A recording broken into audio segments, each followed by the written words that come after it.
Ladies and gentlemen, if you would direct your attention across the field, we're going to introduce our Alma-Bacon County recreation teams. They will enter the field. First will be the 2014 Mite Girls Softball State Champions.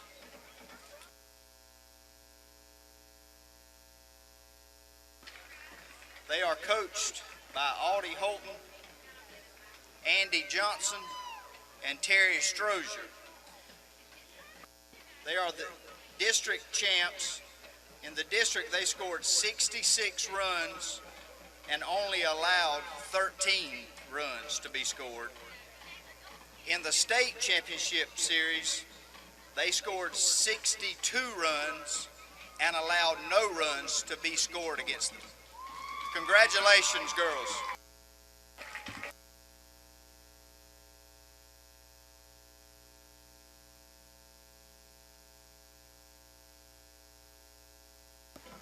Next coming onto the field is the 2014 Mite Boys Baseball State Champions. They are coached by Jeremy Ellis, Rodney Wilson, and Michael Connor.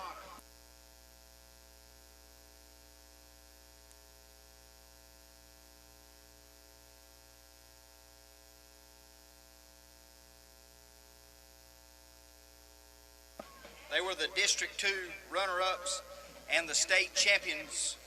Congratulations to the 2014 Mite Boys State Champions.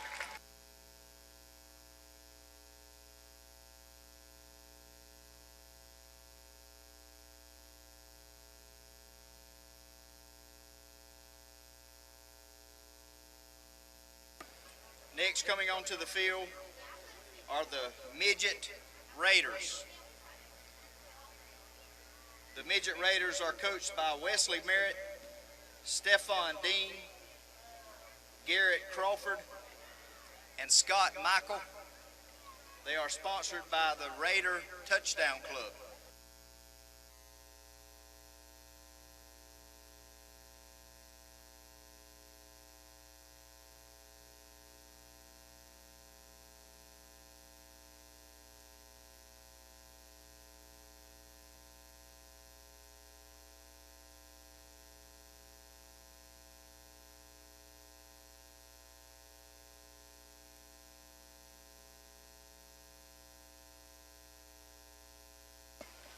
Next coming onto the field is the Mite BC Raiders.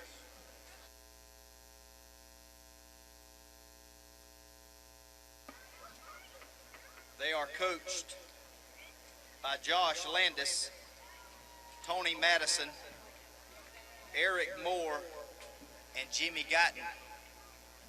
They are also sponsored by Barber Recycling.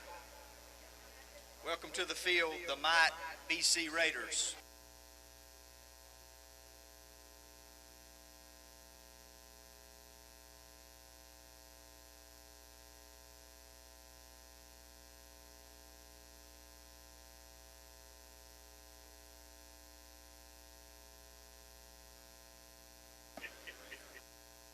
Next coming on the field is the Mite BC Cheerleaders. They are coached by Tanya Miles. Welcome to the field, the Mite BC Cheerleaders.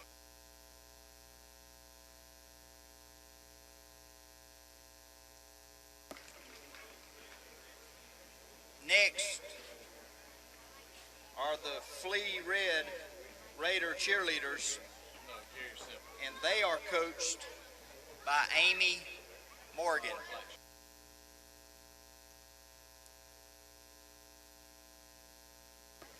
Also are the Flea Black Raider Cheerleaders, and they are coached by Tamisha Hunter.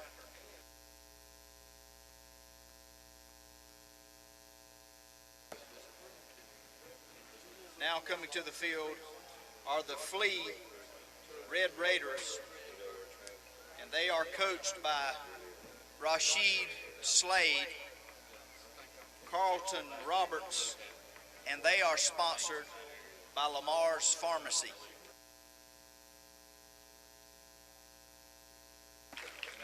Welcome, Flea Red Raiders.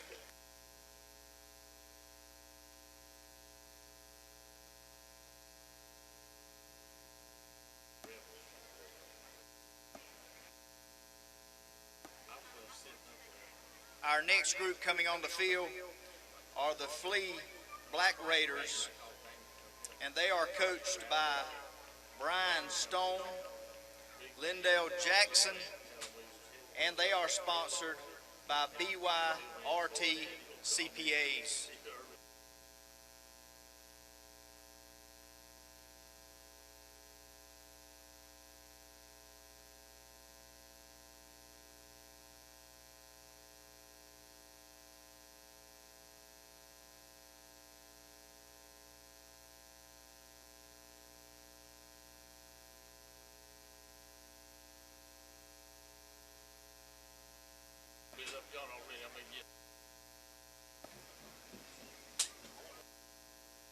Ladies and gentlemen, these are your teams from the 2014 Bacon County Recreation Department. Give them a proud welcome and thank you.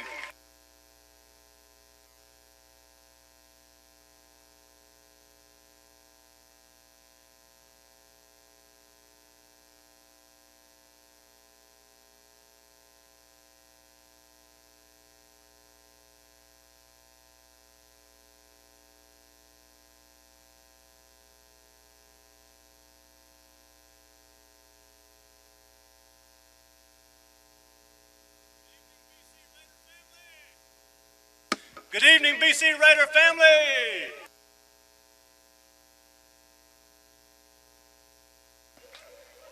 Tonight, the Red Raider Touchdown Club and all of Bacon County would like to take the time to honor one of our own.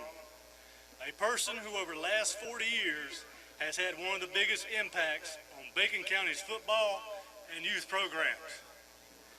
That person is none other than Coach Duck Taylor.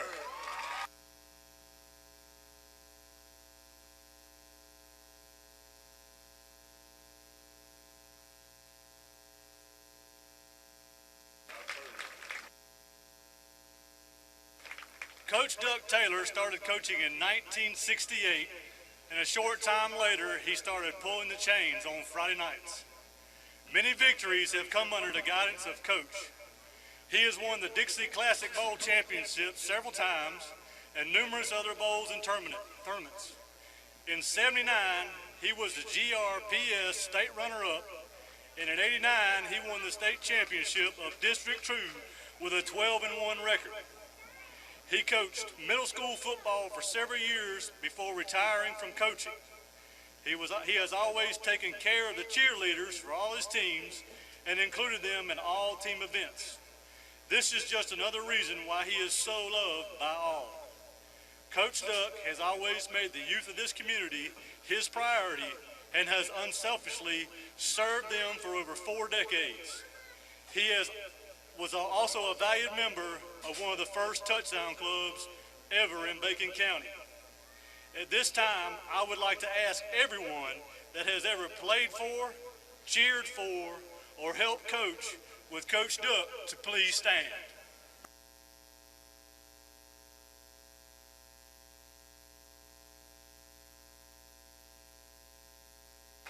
As you can see, he has impacted many all over Bacon County. There's no better time to honor Coach Duck than on Rec Ball night. Tonight he is surrounded by the kids that he loves so much and has dedicated most of his adult life to helping. In honor of Coach Duck, the Red Raider Touchdown Club has started a Bacon County Legends Scholarship Program. One senior student athlete from the football program will be selected each year. This will be a student athlete that best exemplifies the character, academics, and work ethics both on and off the field that exemplify Coach Duck's and the Legends standards. The scholarship will be for a student entering college and will be for $1,000. The recipient will be announced each year at the Red Raider football banquet. Now we would like to present Coach Duck with his very own Red Raider team jersey and coach's hat.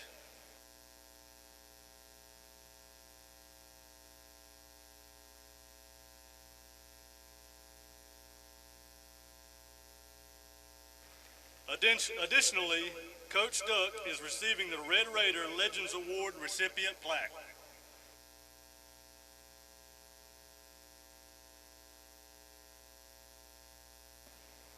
The last and final award is for Coach Duck's 4 decades of service to the Friday Night Chain Gang.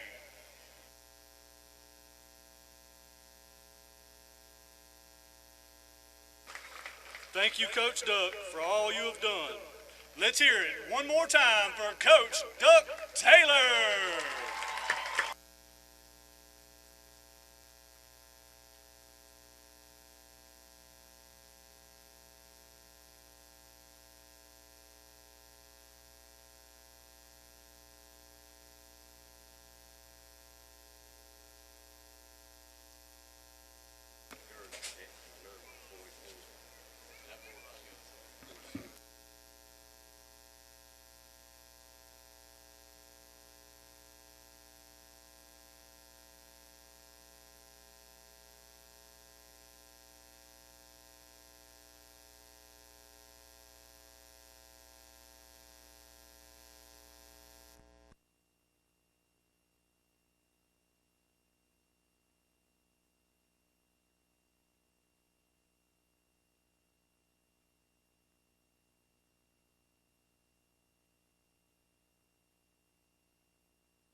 was presented by the Raider Regiment.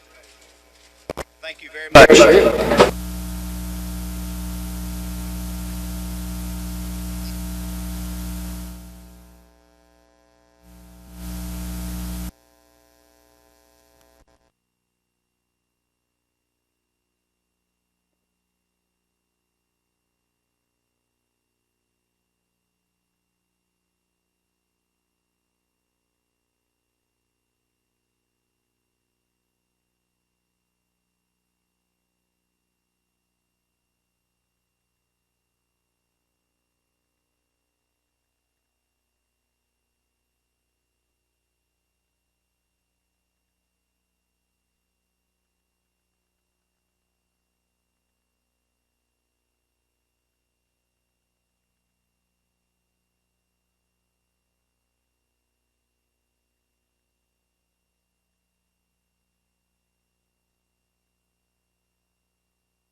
Bring you the game highlights tonight as we talk about what's taking place on the field between our Bacon County and the Bryan County Redskins. We've just carried on with quite a ceremony out on the field as we recognized our Lady Red Raiders as they are advancing to the state playoffs, the softball team.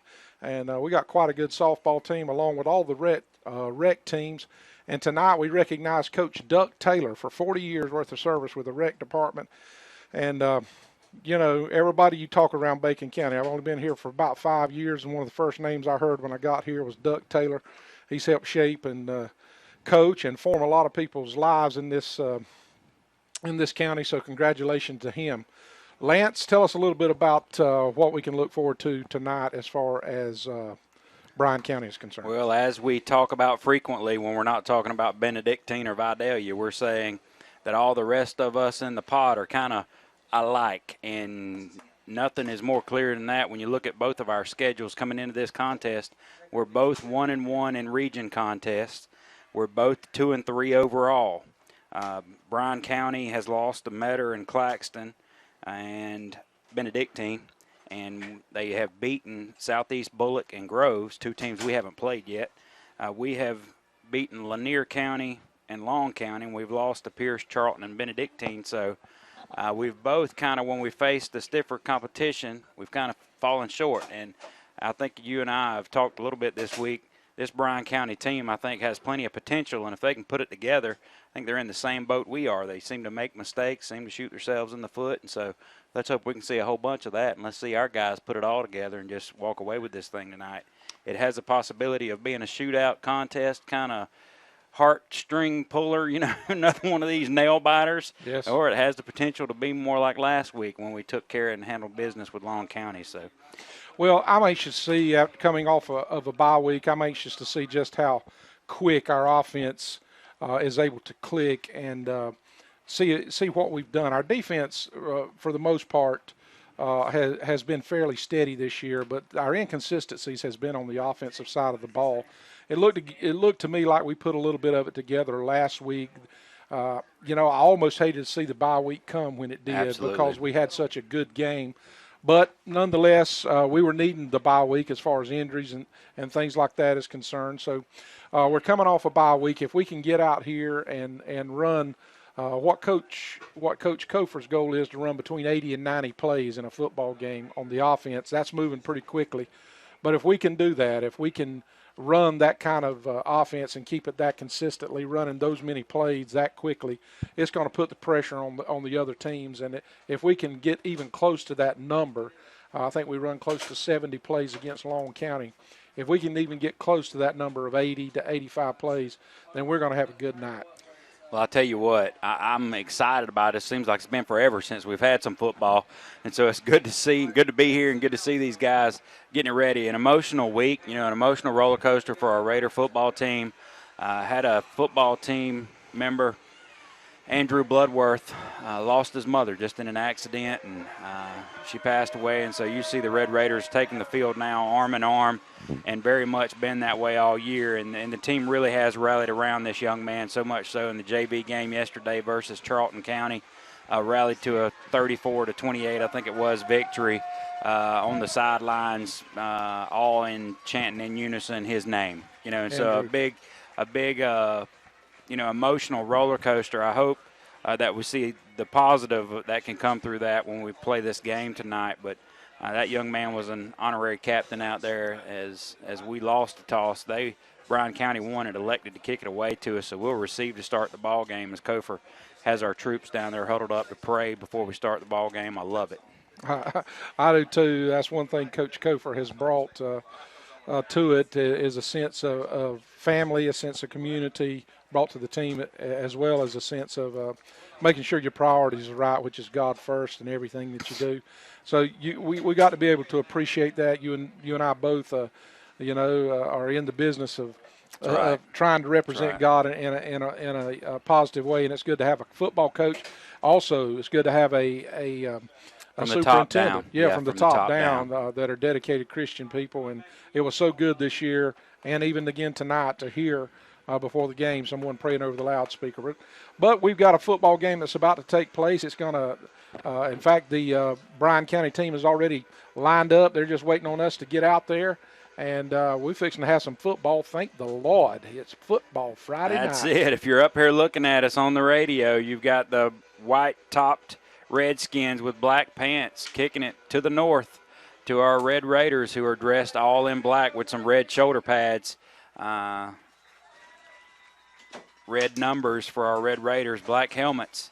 It's a decent kick at about the 20-yard line, fielded, and we'd bring it up to the 30, up to the 35, and he's met by some defenders there down at the 36-yard line. That was Devontae Batten, looks like to me, Lance. Good return. Yes. He knew what to do with it when he got it. It was an up back that got the kick. Wasn't necessarily a bad. I said it was good because you probably, if you're them, don't want to kick it real deep anyway. That's right. It's so good to see Ignacio Washington lined up wide here. We got him on one side, Dalton Alman on the other. And we also got, looks like Payson that's lined up here in a slot position. And I just imagine we're fixing to test that pretty early in this ball game as we do Tron around the right side, or Drell. It's a sweep with Drell around the right side. He's up to the 37, 38, crossing the 40-yard line up to about the 42, they're going to say. He kept going. So 2nd down and 5, good run on 1st down. Is just a sweep right and executed to perfection. Already, and we're fixing to run the play again. Everybody's checking their wristbands. We're lined up almost as Aubrey Carter's in at quarterback in the shotgun formation, saying, give me some play here. And he puts in the gut of Jacob Carver, and he's met at the line of scrimmage, maybe a yard gain there as he went off left tackle, tried to get something, nothing doing. No, they I'm sure on film saw a lot of what Jacob Carver done last week. Long County had no answer for Jacob. But now we got 3rd and, 2.5? Maybe a 3. They got some meat up front. They've got 4 on the line of scrimmage and a 4-3 base, basically, as they break out of it a little bit now. Aubrey rolls out to his left, and he's going to tuck it down and try to go. And he gets close to the line of scrimmage, but the second help there for the Redskins came up and turned him back. He's going to be about a half a yard shy. And we're not going to punt it, are we? 4th down and a half a yard. We're up to the 46 almost yard line. And we're going to think that we can get a half a yard. Looks like we got Jacob Carver standing deep. He has taken a Wildcat snap before, but we've got Drell right there as well. Going to take the snap. We're going to try to get him to jump first and foremost here. Now we're going to look and reset. I don't know if we're going to run a play here or not. They're looking at the wristbands now. They probably are going to snap this ball. They do snap it, and Drell follows behind, and he's got a hole, and he's across midfield down to the 40, down to the 36-yard line. Good play, as it was beauty. Great play. It was beauty. He just took it. He's got Carver behind him. Carver went to the right, did he not, on the play, right. and faked almost, and it looked like maybe some of the second level help there followed Carver, and Drell just kept it and went off left tackle there and had a good run of about 12 yards. 1st and 10. Drell keeps it again. Same play. He's off the left side again. Another 12 yards. It's going to be 1st and 10. Oh, yeah. All the way down to the 25, 26-yard line. It'll be 1st and 10 Raiders again. We're working with something as we take no time. We get right back in the same play and run it again. And how many big-time college football plays have you seen just that? Sometimes we overthink everything, and if something worked, let's make them stop it till it doesn't work, and we line up in the same play again. This time, Drell pulls it up, throws a beautiful duck, hits Tron Folsom right in the hands at the goal line, and he drops it. Sure did. That's the prettiest duck I've seen in a long time. It was, and I don't know if the defensive back was able to put his hand on the ball there at the end. I don't know, but it looked like he should have had it. Tron may have not went up at the highest point. If he had went up at the highest point, he probably would have caught it. He let it kind of get down to about head level before he stuck his hands out. So, same formation as we're going to have a procedure call here. Wesley Cawthorn went in motion, and I think we may have had 2 backs in motion. At the same time. What we're lining up is we have 3 backs in the backfield in a wishbone kind of formation, and I looked this thing up on the internet what this thing's supposed to be called, but not that you in radio land would even know what it is anyway. But Drell is right in the center of them all, and now he gets the snap, or actually it's snapped straight directly to Carver, which is behind all 3 of them. They run all 3 of those running backs, Drell and Wesley, and I don't know who the other running back is. Looks like we're going to go power against power. Yeah, it's just 4 in the backfield, and you just go off the left side, and we get nothing. Third down, and, well, we got the 5 yards back, didn't we? Third down and 10. Same play. Carver off the left side again, and he trucks somebody. He hits somebody and rolls them over backwards. I'd like to tell that young man if he's going to go at Carver, let's get a little bit lower next time. You don't really have to eat that. Well, I can tell you this much. If he goes at Carver like that all night, he's not going to win. Back in formation again, 4th and half a yard, and Carver against, and he did, and Carver just ran him over at the 5-yard line, and Carver holds his hand up, and he just as well be signaling a train whistle because that's what just went through. It looked like he just held his hand up. I don't know if you rode along the interstate and pulled the whole thing when you passed the trucks, but that's exactly what he just did. It's 6-0 What Raiders. about a big 6 with 3 minutes, 3 minutes even? Took us 3 minutes to score. I like it. No time to even get the play out of our mouths as they're lined up again to run it. And they found something off that left side they were liking, and they went left side all the way into the end zone. We line up here in the kick formation to kick the extra point.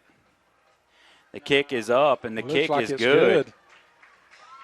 As one looks to the other, I don't know what he was trying to think about there. It looked good. 7-0. That's the way we want to start this ball game. As Travis Peavy and Lance Wade are up here celebrating with some Subway sandwiches and everything else. It's a good night to be playing football in Alma, Georgia. Good guys on top. You're listening to Raider Radio on 93.5, The Eagle. Man, I'll take it.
As Glenn Dobbins just kicked the ball off and kicked it out of bounds, so it looks like that Bryan County is going to get the ball on the 40-yard line where it went out of bounds. Is that right? That's it.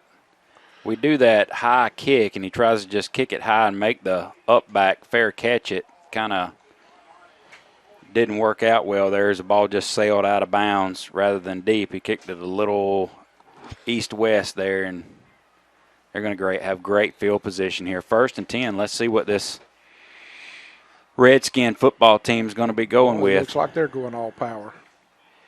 They put it in the tailback's hands. It's number 6, I think it was. He's got 5 yards. That's number 6, Trey Smith, the senior running back. Good-looking kid. That's one of the ones we were saying had some good size to him. He's built – he runs a little upright, but he's built good from the waist down. He's got some thick thighs that you don't really want to come up and hit much. He looks a lot like Carver. Yeah, he does. Can't see the number on the quarterback. As we've looked at them this week, this Bryan County team, as they go off left tackle now, and they have a big hole, and they just go 10, well, it's going to be 1st and 10, about 7 yards. They've crossed midfield. They're down to about the 49-yard line. It's going to be 1st and 10 for the Redskins as they do 5 yards on first down and 7 yards on second down, and that's not what the doctor ordered for our defense. No, the thing that as close as we're playing, our DBs are really – they got some tall receivers out there too. Our DBs are really going to have to be careful. I don't know that they'll throw a lot, but there you go. And they just throw right here, and they throw a little screen pass out here, and he tries to get away. That's 23 on the reception, and there's not a number for him, but was that big man or was that Tron? No, that was Devontae Batten that made the tackle. So the gain of 8 there on first down, and this is a team that hasn't thrown the ball much all year, this Bryan County team. I don't know how many times they've attempted to throw it, but they probably realize they're going to have to throw the ball some tonight to be successful, as we have 8 in the box. Second down, they give it to their big 6, and he is going to get the first down. Got about 5 yards, took it out wide to the left away from where all our defenders were. You know, last year when we played Long County down in Ludowici, we had a little bit of trouble with their power package. You remember they just got behind those big tackles and just run all night? And so far, I know it's very, very early, only 7 minutes into the game, or 7 minutes left in the first quarter. But it looks like we're having a little bit of trouble at this point. They're getting a crease. You have to have a sacrificial lamb to take the take the first hit there. As Trey Smith goes off the right side this time, he's turned back in, but cuts it up for another gain of about 5 yards. It's going to be second down. Well, we'll call it 6. Looks like he got 4. That running back's a load, I'm telling you. He's a big boy. He's no joke. That'll wear on you. We need to get to him before he gets going, and you'll probably see some run blitzes and some of those kind of things tonight as their wide receiver goes out the top of the field here. They're going to the north, and they're making good progress doing it. Fumble. They fumble the ball. The ball's on the ground. Quarterback comes back forward. I think he falls on it. He'll get back to the line of scrimmage as he dropped back. And that was ball, just a terrible exchange. Yep. I'm going to have to put that one on the quarterback there. He was fumbling the ball as he was trying to hand it off. I don't know if he didn't get a clean. Loss of about a half a yard, so here's a big down for us. I'm sure they're saying they're in 4-down territory, but sure, if we can hold them here, it's 3rd down and 7. As they go with a loaded backfield, 4 in the backfield. And they give it to the number 6, and he tries to break it out to the right, and he is brought down in the backfield by Jay Jackson, who came in crashing from the right end and chased him down from behind. Great play by the Raiders. Great play by Jay. He's had several of those big plays this year. I don't know how successful they're going to be able to be going east and west against us with those big backs and big linemen. I think they're just going to, if they're able to hit the crease and get 2 or 3 yards at a clip, at this point, it's early, but they've not shown me a lot of speed back there. I believe their quarterback probably has got more speed than what we haven't even seen him do anything yet. They do a loaded backfield. Now he's going to try to pitch it, and we make him keep it, and Jay's got him, and he gets away from him. He scrambles out and goes back in the middle, and he is met, and they better get him on the ground, and they're going to hold him. He's going to come up shy. He made a valiant effort, and their offensive line got behind him about 5 yards down the field to try to push the pile. Good play. They hold him. Our defense holds there. Jay Jackson spun him around, had him, he scrambled out to the left. They played the pitch beautifully. They kept him right in between. Did he want to pitch or not? Ended up making a great play as the defense rallied, stopped them as they were cooking with something there, and now our offense is back on the field. No time to even talk about it. Take it over, Rev. Give me a breath. Handed the ball off to Tron, and Tron's going to try to go, and he does go wide for about 3 or 4 yards before they push him out. That's just stringing everybody out. I'm telling you, we look like the only difference in our two teams is one's in black and one's in white. That's right. This looks like the same team, and Tron just takes it from going east and west the whole way and only picks up 2 or 3 yards. It's going to be second down and we got a long bunch 7. set up high. Aubrey Carter gets it and fires it out to, I can't see who, Dalton Allman. There's a flag on the play. That may be a hold. If it's not a face mask, then it's going to be a hold. It's from all the way on the far side of the field as we had a 3 wide receiver set. Yeah. And you have your wide receivers trying to block there to free the screen receiver who kind of drops back to catch it. And as soon as that flag came out, you just have to think that's one of those receivers in that open area holding. That's right. It's going to be a 10-yard penalty. It'll back us up. It's going to be second down and about 17. My math is right. Yep. Pretty close. Right. Second down, anyway. 16 anyway. Yeah. We have a 4 wide receiver set now. My goodness. Payson right down the seam. Good gracious, he's wide open. Surely we got a seam pass. And we're going to do a screen pass here, and it is beautifully set up as Wesley Cawthorn gets it off the left side, breaks a tackle, has a couple of bigs out there and gets it down. Yep, gets 10 yards back. It's going to be third down and about 6. nice play. That's the first time we've seen that screen pass set up to perfection, I think, all year. And we're bringing in our heavies. Looks like Drill's going back to quarterback as Aubrey checks back out. We bring in our heavy package. Anthony Florence on that left side, and behind Drill is going to be Jacob Carver. Is this two-down territory? Depends on I what don't we do know. right here. Yeah, I don't know. That's probably we don't have to, and we're going to have to. So. And they fumbled the ball. I don't know if the whistle blew or what. Well, it was quick if it did. They're going to say he was. He was drugged down. He's no gain on the play. It's going to be 4th down right there, and we're going to bring in the punt team, which is the smart play. 4th down and about 6.5. They knew we were going off that left side that time, and they overloaded it and took care of business. Looked like they run blitzed. The linebacker just had a free shot right up through there. We bobble the punt. Now Payson's tackled as the snap was low. He tried to scramble to get away to punt it. He is brought down, and so there is no punt on the play, and we turn it over to him at the 24-yard line. Huge play. Just what the doctor ordered for the Redskins. Boy, that's just the kind of thing that you don't want to see take place, especially down here. Something as simple as a punt can turn into be disaster. We've all seen it before. 3 minutes and 33 seconds to play in this first quarter. The good guys are up 7-0, but we don't want to keep this team around and give them life, and that's just what we've done here. As they load the backfield up and give it to big Trey Smith, and he's brought down immediately by Jay Jackson. Jay is so quick. They're having trouble. They pulled a guard that time to kick out on him, and he just went up underneath the guard and made the play. It was a great individual effort on Jay's part. I wonder how many tackles for loss that young man has this year, and hurries and pressures. He's been in every team's backfield all year long. Having said that, it's good to have Ametris Williams back with us. He's been out a couple of games with the injury, but he's back and was leading the team in tackles before he went out. So it's always good to have a good solid linebacker like Ametris join us back. Trey Smith again on the carry, and he does get 3 or 4 yards. I'm telling you, when we allow him to get ahead of steam, I hear you say, it looks promising. Luckily, he doesn't have breakaway speed. There was plenty of daylight there. He got break your neck speed. That's it. He had a hole right there that closed up quick, but the problem is they had to pay the price to close it up. What does he weigh? 220 probably? Easy. Yeah, easy. That's a grown young man right there. This is a big play right here. 4 wide receiver set for.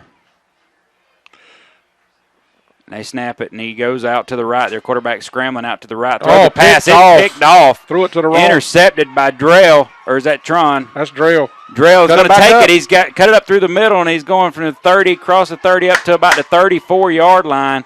And anytime Drell gets the football in those kind of situations, you just have to kind of hold your breath. It's hard to even call the ball game to see him spinning and shucking and jiving. He does another Drell Green type play, makes a big play for our defense, and we can't even take a break because the offense is on the field, fixing to snap the ball. Coach no time wasted.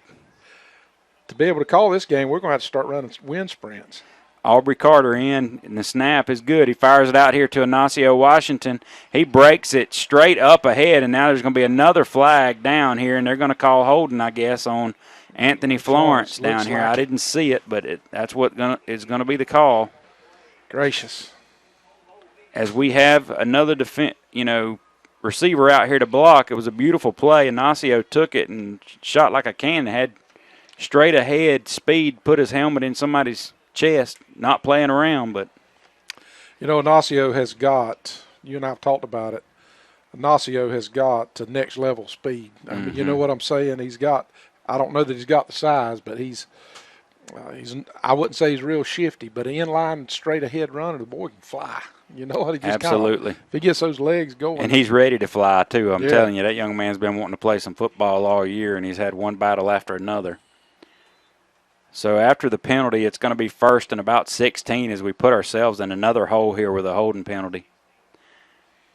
Anthony Florence is going to be up back near Aubrey as he takes a snap. 4 wide receiver set. He rolls out to his left. He fires down the field, but he is unable to get it to him. He was under a little bit of pressure. He's running out to his left, right-handed quarterback. Couldn't stop and get enough on it to throw it down there as Demetrius had broken open about 20 yards down the field. I'm hurting. He was so open. He threw it 15 yards, couldn't get it to him. I've been indoors. It wasn't that open. I'm telling you. He was and if wide you've been open. in a door that's that open, that's an open door, Jack. You got that right. I resemble that remark. That's it. 3 wide receiver set now as we have Florence. Well, now he's going to come back up here to the left side of Aubrey Carter. So he's going to take the snap and put it in Tron Folsom's gut, running around to the left. He's going away the wide side of the field, and Tron is going to get it all the way up to the 35-yard line, a gain of about 6 on the play. That play just looks like it takes an hour and a half to develop as Tron is biding his time, it looks like. But if he ever gets it going north and south, it's going to be over.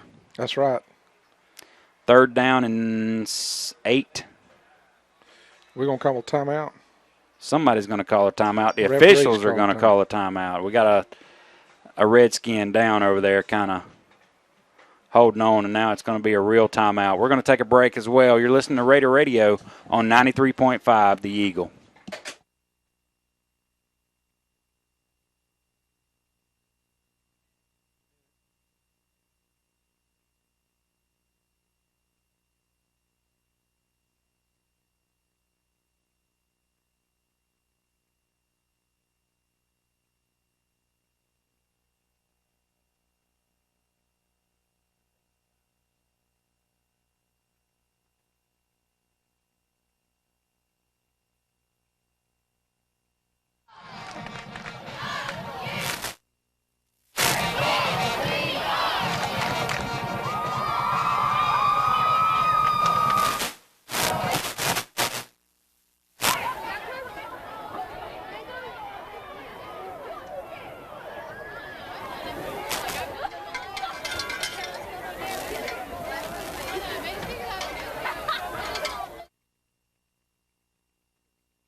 Handoff, and he's off the right side for about 3 or 4 yards. He's brought down. Both of these offenses are smoking fast. Talk to me, Rev. Well, number 7, their quarterback is Jeremy McClendon. He's a 12th grader. I believe he's the same one they had quarterbacking him last year. And I am just kind of looking for him to pull it down. Oh, man, we fold Trey Smith up. We did fold him up he like goes an accordion, somebody said. He goes to off the left side this time and tries to break it out. And that one guy held on, and another guy come got him, bent him backwards a little bit. 3rd down and 4. Big play here for our Raiders. That's going to be the end of the first quarter. Take it away, Rev. Well, it looks good. We're up 7-0, and you're listening to Red Raider Football on 93.5 The Eagle.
number 7, Jeremy McClendon, looks over at the sideline. They're ready to snap the ball, and here we go.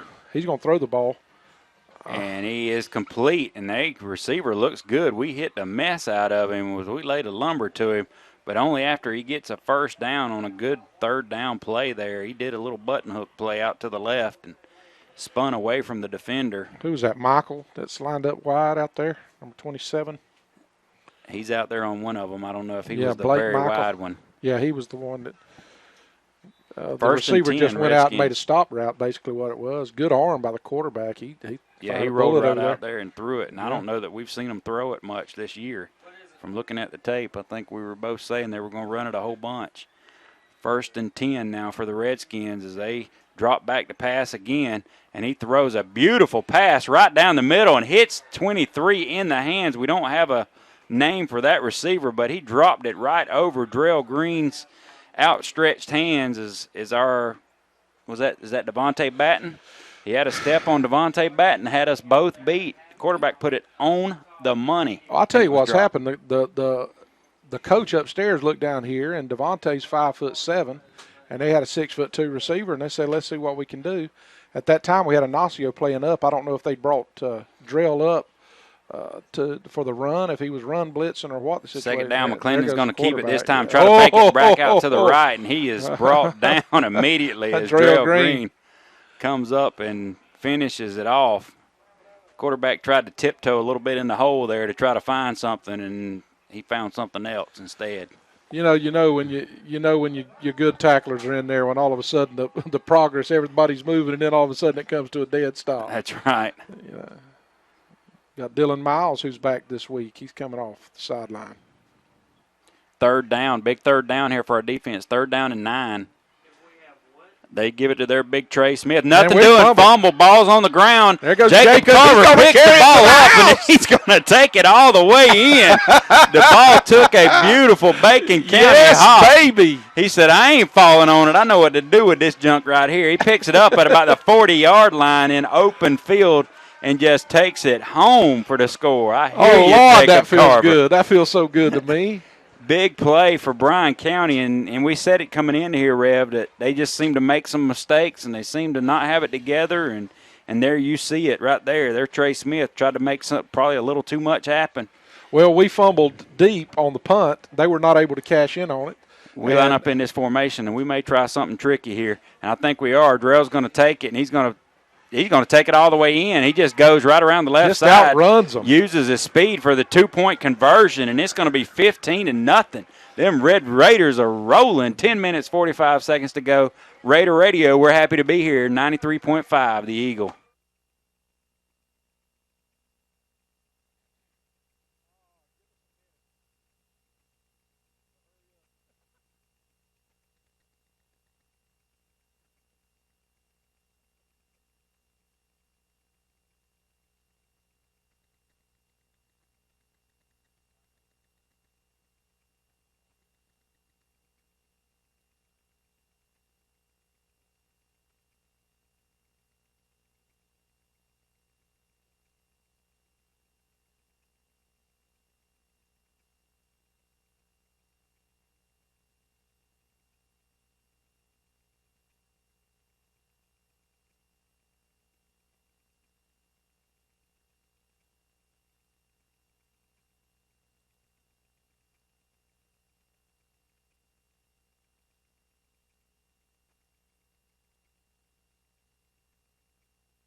The trick is a man that's got all types of trades. Well, that's right. Man of many faces, man of many masks. And he lines up to kick it off. And I don't know if he's going to kick it or if Glenn's going to kick it. Glenn Dobbins is going to kick it. We've got a chance to do either one, just depending on what kind of signal they get from the sideline. Jacob is going to be the one to send it deep, and it's a good kick, and it's down to the 15-yard line, caught in stride, and he's breaking it out to the left, Bryan County, where our last defender holds his lane well. I don't know who that's is out there. Ignacio Washington. Yep, Ignacio Washington held his outside lane, didn't allow him to get around him, and it's returned up to the 29-yard line. That looked like trouble the whole way, didn't it, Rev? It sure did.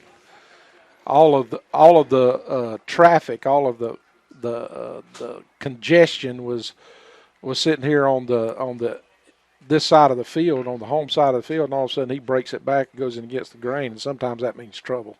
Yep, he had plenty of green grass, but nothing doing. His big man showed elite level speed to match it. McClendon again on the handoff, puts it in Trey Smith's gut, and he goes off the left side for about 7 yards. It's going to be second down, and we'll call it 4. I believe that was a new running back, Dominique Mock. Was it? Okay, yeah. Number 5. It did look a little quicker. Yeah, he is. He's thick. He's still stocky, yeah. Kind of thick, built like a running back is, but he doesn't have the size that big Trey Smith has. But he's got a little bit more quickness. So. Here we go. Same play. He's off the left side there, just like we were working to start the game. It's going to be a first down. He goes left tackle for about 7 yards. And we've had trouble off that left side. I don't know who's working over there, but I just recall it seems as though on that side, which I guess that's usually where you line up your better offensive linemen and everything, isn't it? Or does it that's just? Right. I mean, that's you usually try to go off the left side. So we're rotating some of our better defenders over to the left side of our defensive line now, and they They still go off the left side. We miss him in the backfield. Good penetration by Dylan Miles at that time. If you can delay him for just a half a that's right. not even a half a second, just delay for a stutter step just gives our team a time to react, and that's what happened. Second down and 9.5. We may have a half a yard there. They're on the 43-yard line. We're up 15-0. I'm feeling good about it. We were hoping that we would come in here and take care of business, and to this point, we've played a pretty good ball game. It's going to be second down and 9. They get it. McClendon is back to pass again. There's going to be a flag down on the play. It's going to be a shift call, procedure penalty against them. That's going to back them up 5 yards. It's going to be second down and 14. And they probably, just like us, can't afford many of those kind of penalties. It puts them in a hole. They're already not executing, you'd say, to perfection. So Kevon Brown has come in. I've noticed this is a young man, number 33, that's beginning to get a lot more playing time. He's got a lot of hustle in him when I see him playing. He plays. Right. He just has a wide open switch. There's not anything in between. So he's just a young man that's playing his way into the rotation. McClendon gets a snap, and he's a quarterback draw. Good play by Jay Jackson again. And he had a blocker on him, and he just reached out and got the quarterback as he went by, a textbook tackle. I'm telling you, I don't watch the films, but I can tell you what, the one that seems to make the big plays up here. That's right. Is been Jay Jackson this year. And I didn't see it all, but as you saw, he was engaged, and you keep that offensive lineman at arm's length where you can make the play. Oh, and this time another beautiful pass by Bryan County. In between 3 defenders. As he just zips the ball in, and it's going to be a first down and then some all the way down to the 33-yard line. This Bryan County team, Rev, you lied to me. Yeah. Well, I was lied to. So. Okay, well, you just passed it along then, huh? I just passed it along. All we've heard is how they run the ball, and they've come in here tonight, and I bet they have more passing yards than they have rushing yards. I was told one time, if you can't get by with it, just pass the buck. That's it. That's it.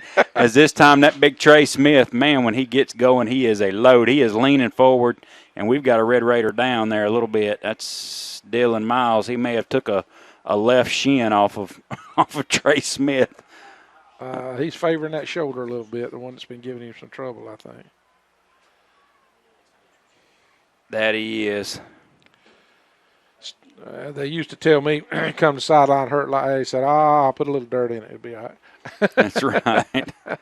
I don't know if he can get dirt up in that. No, them shoulder injuries, bad.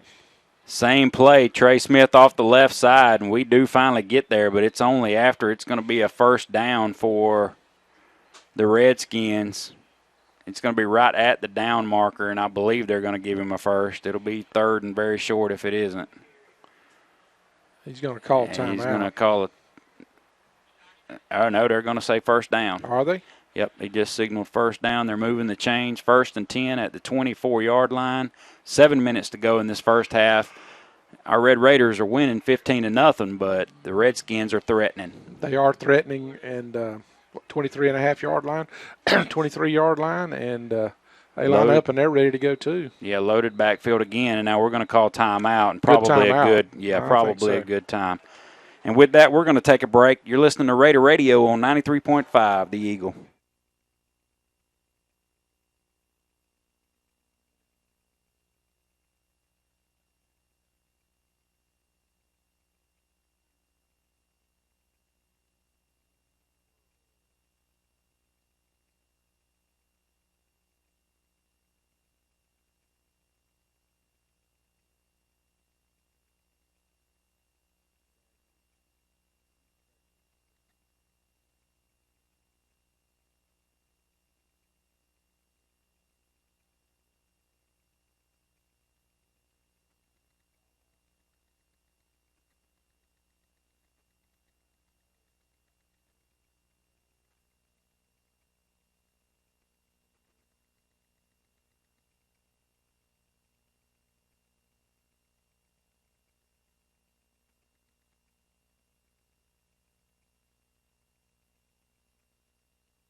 And it's going to be a loaded backfield. 3 running back set, quarterback right in the middle. And we crowd the line of scrimmage. Let's don't jump, boys. And now they're going to call a timeout. Yep. You're listening to Raider Radio on 93.5.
Fourth down play right here. This is up, and he's going to get it.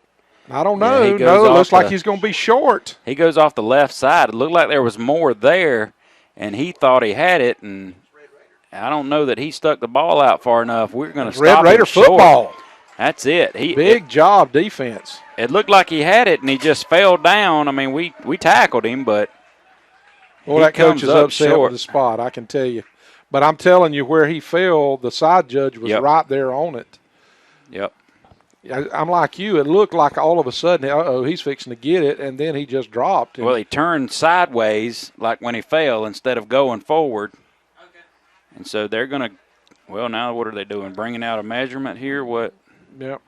They're bringing out a measurement. And it's going to be a half a yard shy. Absolutely. It's going to be Red Raider football as our defense holds. Huge play there. Great job, our defense. Yeah, they put together something there. They had some nice plays and had driven the ball all the way down to about the 14-yard line. We can put a nail in the coffin right here if we drive the length of the field before halftime. I'm loving to see what we're doing here. We haven't been on offense a whole heck of a lot, and we are met in the backfield as I believe Aubrey just killed Wesley Cawthorn. That was a little read play there, and I think Aubrey said, "Go ahead, buddy, you take it. I don't need it. I see what you can do with it." As soon as Wesley got the ball, it was a read, but it was in a different language. Second down and 11. And they put Drell in at quarterback, bring Aubrey off. Aubrey comes off with a smile on his face, I think. And Drell's in at quarterback now. He puts it in the gut of Florence, maybe? Florence, yes. Nothing doing there. So he's met at the line of scrimmage. It's going to be 3rd down and 11. Gracious. Just as soon as we go to bragging on our offense and kind of feeling good about it, we have 2 beautiful plays back-to-back here, and we're right back at the line of scrimmage, taking all of 3 seconds. Put it in. Florence has got it again. Drell kept it, and he breaks it out to the left, and he's going to be across the 20-yard line, be about 2 yards shy. They're fooling me here, Rev. I thought Florence had it. Me too. It's going to be 4th down and 2, and we got to punt the ball here. And you say we've got to, but it's 15-0, 3 minutes and 30 seconds, and we're keeping our regular guys in. There's no indication that we're going to punt anything. Oh, Lord. Oh, Lord. Drell Green is going to get the snap. And we're going to fake like we're going to snap it anyway. We're going to call a timeout. Now we're going to call a timeout. And then we're going to decide what we're going to do. And as we take a timeout, we're going to give you a timeout. You're listening to 93.5 The Eagle.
Get the broadcast back to you here, folks.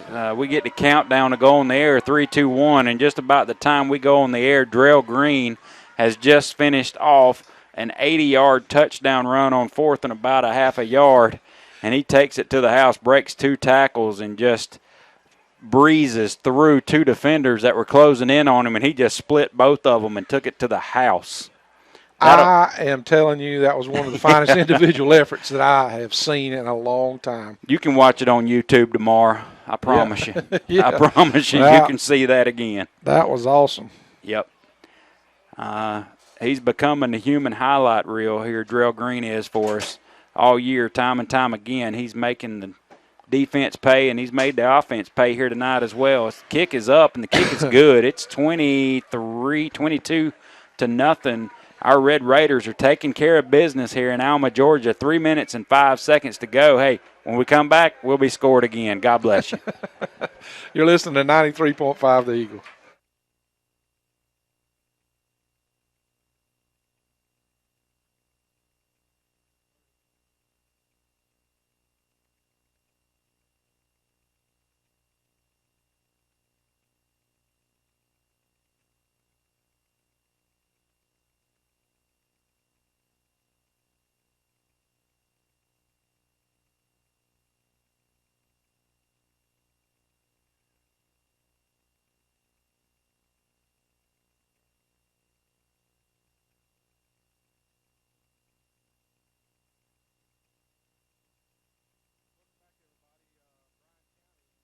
Already lined up to receive the kickoff, and out comes our kickoff team. You know, one of the things about going for it on fourth down is your defense seems to stack everybody up, especially against a running team. And if you can ever break that first line of defense, then you one-on-one with a defensive back, and there's not very many people that can one-on-one tackle Drell Green. No, sir. We'll bring Dalton Almond in here. Well, no, it's going to be Glenn Dobbins to kick it away. Here for our Red Raiders, we have some new jerseys in as well. Decent kick down to the 24-yard line. It's going to be returned right up the sidelines, and he's made a 45-yard line. Yeah, he brings it all the way. I didn't know how far he was. He was hurdling some defenders or something over there. I didn't know if he was fixing to break it out of the pile. Nice return. Yeah, nice return for the Redskins all the way up to the 47-yard line. It'll be 1st and 10. Got some news on Payson Sams, who had to come off a while ago. He caught a screen pass, and the minute he turned around, there was a linebacker that was coming up full speed that hit him. So they've carried him, just as precautionary, they've carried him to the hospital to get him checked out. But we wish Payson the best. McClendon in shotgun formation. He's going to take it and pitch it out to the right here to number 5, and he tries to get the corner, and he just doesn't get the corner. I mean, he gets 8 yards. I thought he was going to take it to the house for a second there. Devontae Batten did do a good job of finally closing it off. It's going to be 2nd down and about a yard. He turned the corner. That was not number 6 with the ball. That was a little bit more speed there. Dominique Mock, junior for him. And he showed some good speed getting it out wide on us, something I didn't think they'd be able to do. I'm a little bit surprised with the athletes they've got out wide that they don't try to throw the ball more. Their quarterback's got a good arm. There they go. He rolls out to the left now, and he's going to put a nice pass out good there. Play. Oh, my goodness gracious. But number 1 for our Red Raiders, Demetrius Williams, back on the scene. Demetrius made a great play to knock it away, but cleaning it up, big man, Ignacio Washington come up and laid the wood to the receiver. So that was a good play on both sides. Read out well, sniffed out well. Good play on them on second down and short to maybe try to extend the field a little bit. Got 2 minutes and 44 seconds left in the first half. 3rd down and about 2, and they go right up the gut here. And that's the fumble again by Bryan County, and I think we come up with it. That's number 5 again on the carry, and he is met by the linebacker, and the ball just popped right out, went forward, and Drell Green fell on it. He's got 2 turnovers here tonight, a touchdown. This is becoming a great ball game for Drell Green. Imagine that. 1st and 10, Raiders on the 36-yard line. Can we get in? 2 minutes and 36 seconds, 22-0. Good times to be a Red Raider right now as Aubrey is set deep in a 4 wide receiver set, and this is all-out pass for us as we hit Tron. Oh, goodness. One player dragged him down. It was a beautiful pass. It was. It was right a seam route. That seam route we've been talking about. Right up the hash mark. Yeah. On your football dial there as you're watching. I mean, we're going north. We're going to Baxley right now, and it went. That route was straight up the hash mark. I don't know if it was a linebacker or the cornerback there, but the pass was right over the top of him into Tron's hands, and he just turned around. And catches it. Now we put it in the up back There it hands. goes. Nope, Aubrey keeps it and goes out to the right. Gets Great a block, block. takes it out to the 20, down to the 15, to the 10, runs another guy over all the way down inside the 10-yard line to about the 6 or 7-yard line. It's going to be 1st and 10, Bacon County, and I'm telling you, I'm loving the fact that I'm getting confused on who has the football. I like it too. You know what I like it mean? too. That is when you know you're carrying out your fakes and you're doing what you need to do. The little things are starting to click, and this is something we talked about earlier in the year. If we ever get this offense going, it's going to be nice. Now we call timeout because somebody's not where they're supposed to be. And imagine that, 22-0. Our last time out, 22-0, and Coach ain't happy. Got a minute and 59 seconds left in the first quarter. Your Red Raiders are on a move. You're listening to 93.5 The Eagle.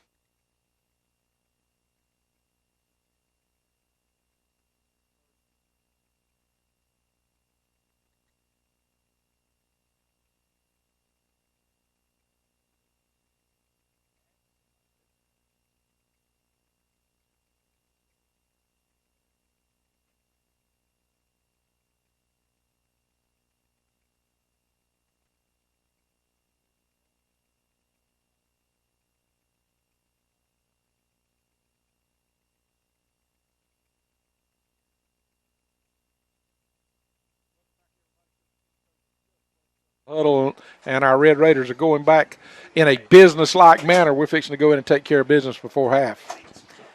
And then we're going to get the ball to start the second half. That's right. Drell Green's checked back in at quarterback. They kicked off to us, didn't they? Yes, they did. Drell takes the He's snap, gonna go and he's going wide. to go out wide left, trying to show his speed off, and he does just that. He's going to hit For the a pylon. touchdown. He's going to hit the pylon, and he's jacked up about it. This is one of those nights. It's kind of like in basketball when you're just hitting everything, and everything's falling, everything's going. Drell Green has done no wrong here tonight. Even the one time he got beat as the deep safety, the receiver dropped it, so it's just going his way tonight. And every aspect of the game, couple of turnovers on his behalf, couple of scores now. He is energizing his football team. He sure has. Between he and Jacob Carver tonight, it's been quite the show. Scores 28-0. We're going for the point after.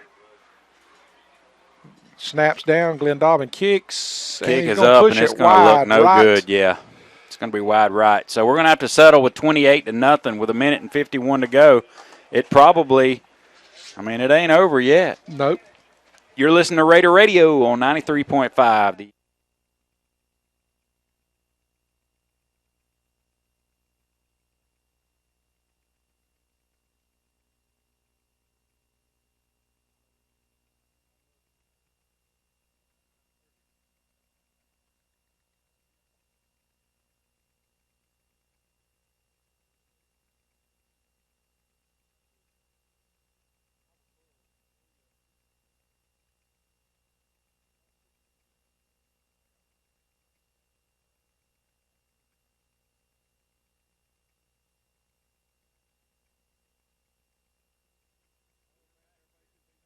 I'm telling you, they're bringing out everything. It's party time in Bacon County as our Red Raiders are up 28-0. Rev? Got Shane Bennett talking about, this stuff right here going to be on the marriage supper of the Lamb. That's it. I'm telling you, it's a feast. They're slinging French fries, and Subway's been gracious to us. The big boy's starving. Glenn Dobbins kicks it off again. He kicks it wide, and he's going to kick it out of bounds again. It looks like they're going to get it on the 35 this time. He kicked it a little bit deeper, so kicking it deep, I think it's 30. Bring it out to the 35. Yes. I think that's right in high school. So they're going to take it, and I'll take that. Not giving them a return. I'll take it. Them taking it on the 35, and make them earn it right here. Minute and 51 seconds to go in this first half, and it seems like they're going to make us kick it again. I don't blame them. We've showed no resolve to kick it deep. Now maybe we'll bring in Carver to try to kick it deep. Carver's still on the sideline. I don't know if they're looking at his knee. He was limping a little bit. So I don't know if exactly what we're going to do right here. They're going to back us up 5 yards and kick it again. So we'll see what we're looking at. It's amazing to me that they're still as deep as they are in returning the ball. They've got a guy back on the 15-yard line, and we've backed up 5 yards. I don't know that he should be that deep, but we'll take it. Gracious, I don't know that I like this, Lance. And we do the same thing. It's better. They're going to catch it on the 40 and then try to make something happen, and they're going to get it all the way up to the 48-yard line. We have good coverage. 13-yard penalty, wasn't it? Yep. So it'll be 1st and 10 for the Redskins at the 48-yard line. We're going to have to work on our kickoff game. If we're going to be scoring all these points, we're going to have to do better putting them deep. And we've had a few injuries here tonight. So we got Carver on the sideline, Payson. They've carried him to get him examined. So we have had some new numbers out there. As you said, 33, Cavante is out there for us, and they've got 4 wide receivers set. They put it in there. We're going to drop it. There goes who? Who is it? Jay Jackson with another sack behind the line. He gets up and gives the no sir sign. He's got to be leading the world in tackles for loss. 2nd down and 11. And they gave it to number 2 that time, Marcus Johnson. I don't know what we got going on down here with Jacob. We've got 3 wide receivers set off to the right here for the Redskins. We've got 2 defending it out here. And they're going to bring the quarterback down. He's just going to run, and he runs right by. Blake Michael does get him tripped up. Good play in open field. He's going to get out of bounds to stop the clock, and he's going to be third down and about 4. That was a good play by Blake Michael as he was converging and then to make that open field tackle. 1 minute and 11 seconds to go in this first half.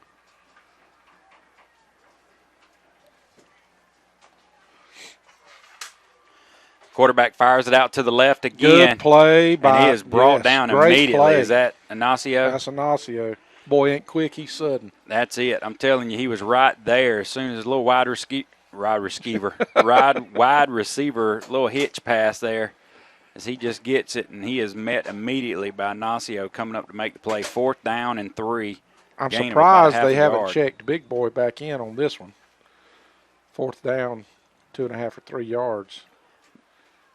Big 4th down here, 1 minute and 5 seconds to go. As they drop back to pass, and they throw it, and it's going to be incomplete off the receiver's hand. He was covered by Devontae Batten. I think he got a hand in there to break it up. It's going to be 1st and 10 for our Red Raiders with 1 minute and 1 second. That's the good news. We've held them. It's 28-0. That's some more good news. The real bad news we have at this point is we've got Payson Sams with a possible concussion getting checked out. And now we see Jacob Carver being helped off, walking off the field to go get checked out as well. So with a possible knee or ankle or something going on. Not a good night as far as injury-wise for our Red Raiders. Got quarterback. Aubrey drops back, 4 wide receivers set, long. And he slings a rocket down here out to the right, and nothing doing. It falls incomplete. Looked like it was right in between 2 receivers. Got plenty of arm. I don't know if he hit a helmet or something, but he's shaking his right hand there. Okay, he may be all right. He comes out of the ball game, Aubrey Carter does. He's looking at his hand. I'm watching him, but it might be his arm. I don't know if he hit a Sometimes they hit helmets or something like that. Drell Green in at receiver. As Aubrey continues to hold his hand, I'm watching him. I'm not liking what I'm seeing. I guess he's going to suck it up, though. It looks like he's starting to be all right. There goes Anthony Florence. Boom, boom, boom, boom, boom. As he runs over 2 or 3. Yeah. As they're trying to strip the ball and not really and trying to make arm tackles, and in case they don't know it, that's probably not going to work with number 17 for Bacon County as he goes right off left guard, right up the middle for about 13 yards. It's going to be 1st and 10. We're at the 43-yard line. We're set up. We're ready to go. 45 seconds. Low snap, drill back to pass. He slings it deep. It's down for Tron Folsom, and it goes just out of his hands. 37 seconds to go. 2nd down and 10. Extreme action going on all night here tonight. I can't even – my French fries are cold, Rev. They're killing me. I mean, you know what I'm saying? We got priorities here, son. You're killing me with them French fries. We got priorities here. I'm telling you, my Raiders are on fire tonight here, folks. 37 seconds to go in this first half, and they're saying, no, sir, we're not happy. We don't have enough. I love like it. I like it. Man, when you got the gas pedal going like this, don't ease up. Or another way of saying it, when you got their foot on their throat, keep mashing. That's right. Football is not a game of play pretty.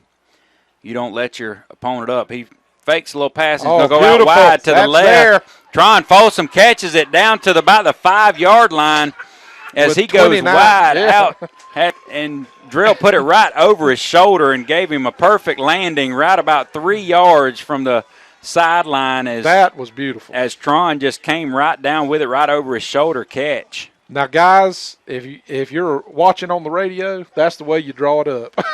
And the way that went was, I don't know how it started out here. I didn't see how Tron got going, but Tron is just on the left hash as he starts, his route, and that pass was thrown over his left shoulder very high, but he had plenty of field all the way to the sideline from about where the numbers are. He just started tracking it and caught it about 3 yards inside that sideline. Perfect play. Exactly the way you draw it up. Defense can't do anything with that. They cannot do anything with it. And when you got somebody with Tron's that caliber of speed, that type of athleticism, and Drell absolutely threw the best ball that he's threw in his career tonight. That's right. That was a pretty pass. 29.9 seconds to go here in this first half as we held them on 4th down with a minute and something, and now we've cooking with propane down here again. We're at the line of scrimmage. We're making them run on out. We've got some Guns and Roses going on, got the Raider Regiment ready to hit the field, but hold up, guys. We're not done here yet. Drill tells Anthony to go off his left side, puts it in Anthony's gut. He breaks 2 tackles and then is met immediately. And we got to get back to the line of scrimmage. Yeah, we got 22, 21. And we've got no timeouts left, so the clock's ticking. 17, 16, second down and goal. That's not the deal. 13, and we get the clock stopped as it kept going for about 2 seconds. 11 seconds. I might open this door up here in this booth and tell that man when that ball's spiked now to stop that clock. 11.4 seconds to go. It's going to be 3rd and goal, but the enemy is the clock. We're going to bring Ignacio in. Don't put him into the top. And got Tron down here at the bottom, and I don't know if they're going to try to double team one or the other, but I'm telling you, got some weapons on the edges right here. This is one of those scenarios, Rev, where we have to complete it in the end zone or not at all. And you can't run the ball, and that's where we're going to throw it. We're going to throw it deep to big man, and it is just outside. I say deep, not deep, but wide. 6.5 seconds to go. It's 4th down now. We're on the 5-yard line, and we could kick an extra point top field goal here, and that looks like what we're going to try to do. We're going to try to kick a field goal. That's going to be a 22-yarder. Looks like that's what it's going to be, or 20-yarder, depends. That sets it. 6.5 seconds to go. We're going to try to finish this half out with a field goal. To kick us down, Glenn Dobbins gets his foot into it, and that kick is up, and the kick is good. First field goal of the year for Glenn Dobbins. Beauty. It's 31-0, a minute. 1.9 seconds left in this first half, and the Red Raiders are up 31-0. Tell me how you feel about that, Red. I'm liking it. I'm liking it a lot. Does that mean running clock in the second half? I'm believing so. And that means we got an opportunity to they're going to have to really get on it to be able to bring it back. So I'm liking our chances of winning this game a lot better. You're listening to Raider Radio. We're going to take a break with you here for 30 seconds. We'll be right back. 93.5, the Eagle.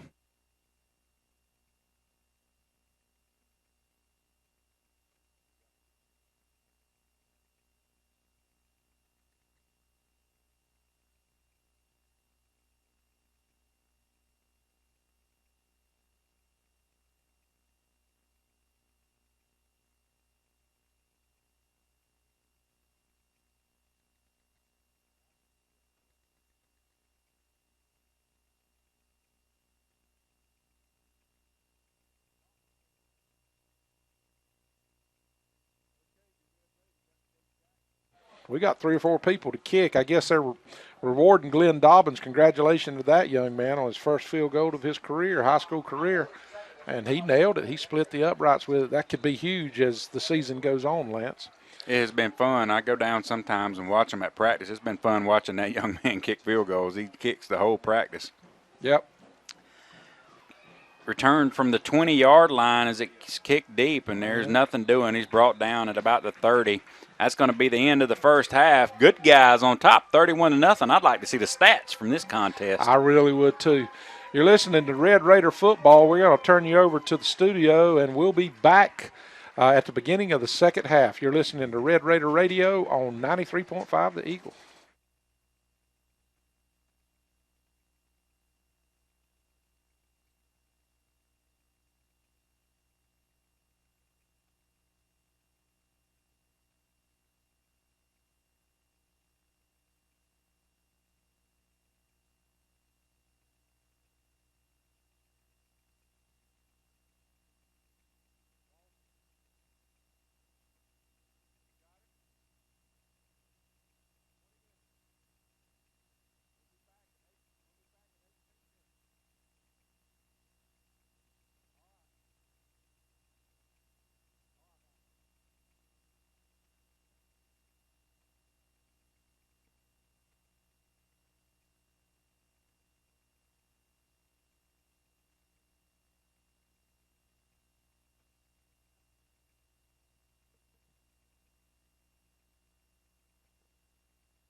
y'all get that lean in the right place, okay?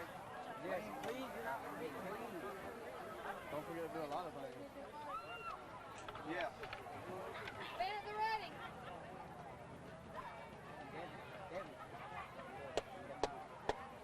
Band, 10, right. Bryan! 1, 2, ready, go. Ladies and gentlemen, on behalf of the Benton County Raider Regiment Band, for your halftime entertainment, we'll be proud to present a rock and roll medley including hits from Bon Jovi, Kansas, Boston, Edgar Winter Group, and Led Zeppelin. The band will also perform the gospel song, Oh Happy Day, and close with Keeper of the Stars and the Raider Roar. The band is under field direction of Brooklyn Wade, drum major, Evan Tanner, band captain, Sarah Williams, woodwind captain, Matthew Stevens, brass captain, and color guard captain Jamie Hendren. Band directors are Crawford Harris and Larry Freund. The color guard instructor is Sharonica Jenkins, and percussion instructor is Daniel Ruiz. Ladies and gentlemen, the Raider Regiment Band.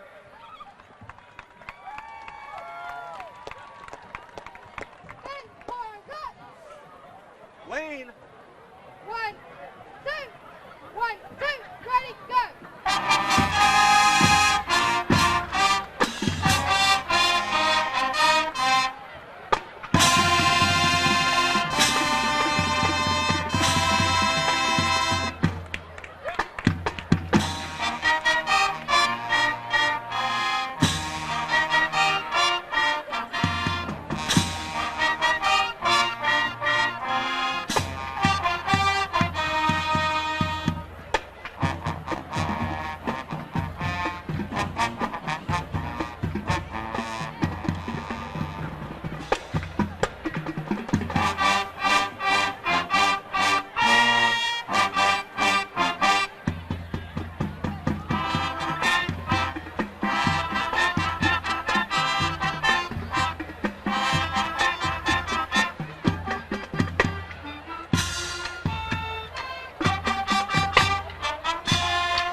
Yeah. Clap. 1,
2, ready, go.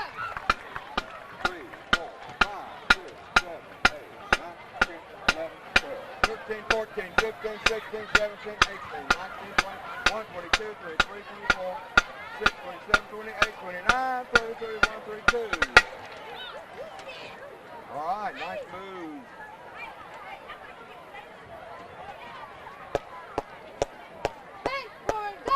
right, not too fast. About 1, 2, 3, ready. Smooth. 1, 2, 1, 2, ready, go.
He is looking like he's definitely done for the rest of the second half. He's not holding that thing like he wants to go out there and play with it, I can promise you. But So you never know. He may just be holding an ice pack on it. But that's the kind of things that happen once you enter, football of any sport, any kind, but in the middle of region play, it gets kind of physical. Jay Jackson set to kick the ball deep, gets his foot into it. Nice kick inside the 10-yard line down to about the 7. It's going to be returned up to the left side of your radio dial heading south, and he gets up past the 25, 30, 35, all the way up to about the 37-yard line. And another nice return back out to the left. That returner kind of starts it out right up the hash mark on the right side of the field and then just kicks it all the way out to the left and almost took it to the house right there, but we did round him up. 1st and 10 for the Redskins on the 37. Tell me what we're going to do here. Well, I think they're going to try to do some more of the same. Looks like their big running back, Smith, is back in. The same set they opened up the game with, and they're going to see if they can't maybe control the line of scrimmage. We have lost some defensive player. No, that's number 5. That's they go off the left side again, about 3 yards. No, that's number 6. I'm sorry. It's hard to see their numbers he's sometimes. Fresh. Yeah, he's fresh to start this second half. I wonder where he kind of disappeared in the second quarter. Didn't see anything of him on the field. I think a fumble or so may have been it. Maybe the coach rewarded him with some time off. Gain of about 4 yards there on this first down to open up the second half. 2nd down and 6 now. They go with a full backfield, no wide receivers. They put it in his hands again, and he's pushing the pile, still dragging the pile, still not down. Some offensive linemen get behind to push it, and they're going to eventually blow the whistle, and he finally hits the dirt. He didn't want to go down. Gain of about 4 yards again. It's going to be 3rd down and a long 2, we'll call it. They are ready to get this thing going as they've just come out here. Both offenses really all night to just get right on the football and ready to play ball. It's that typical modern day hurry up offense trying to wear down the defense. And a lot of times it's hurry up and wait to get to the line of scrimmage and don't do anything. Read the defense and try to see what's going to happen. Not these two teams. They hike the ball and go at it. Their quarterback. Their quarterback keeps it. Yep, he breaks it back out here to the left. And we got big man holding on to him. Nasio Washington, no, that's Devontae Batten. Yes. They're fooling me with this pink they're wearing and stuff. Devontae Batten holds his own out here to the soft side of the defense as the quarterback took it up to the left and then broke it back in the middle and then tried to bounce it all the way out down here at the bottom of the field. Had plenty of green grass. Brought down, though, by Devontae. After a gain of about 8 or 10 yards, it's going to be 1st and 10 for the Redskins at the 43-yard line. We really need to bow our backs here and make a statement that we're going to play every single snap. Let's don't get lazy. We got 3 down linemen. They're going to call timeout. We had a little something different, I think, working on defense there. We got a timeout regardless. It's 1st and 10 for the Redskins when we return. They've crossed our midfield. They're working with something. We got a timeout. We're going to take a timeout with you. You're listening to Raider Radio on 93.5 The Eagle.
Former coaches said not only one good thing can come from a pass. Everything else is negative. So that's true.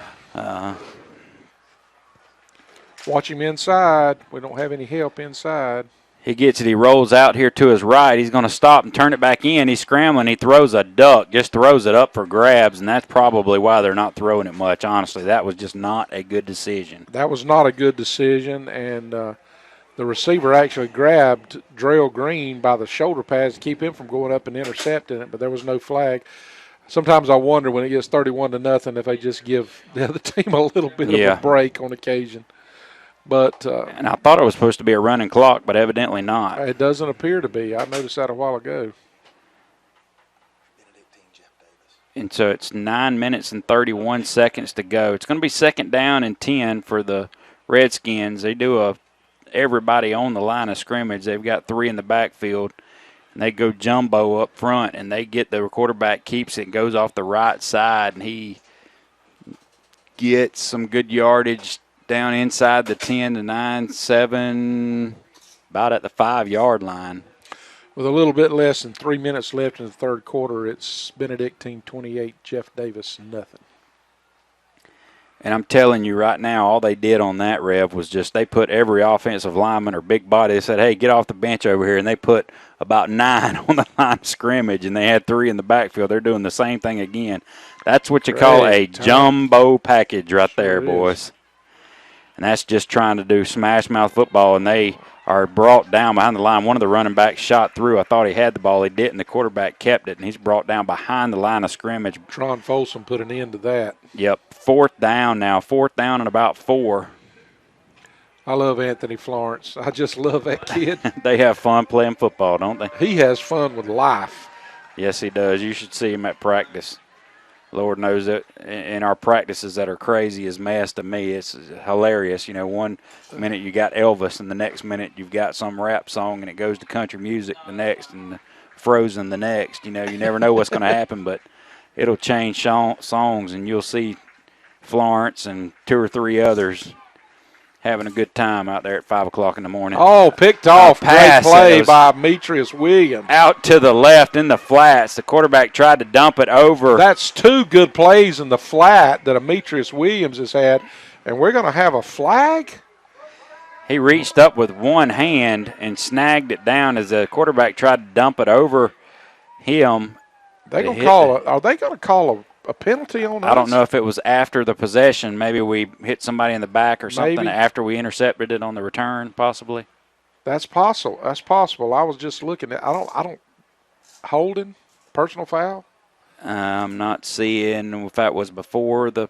If it's a holding, if it's a defensive holding, that's going to be a 5-yarder and 1st down against us, unless it was post possession. We're seeing now how they're working this out.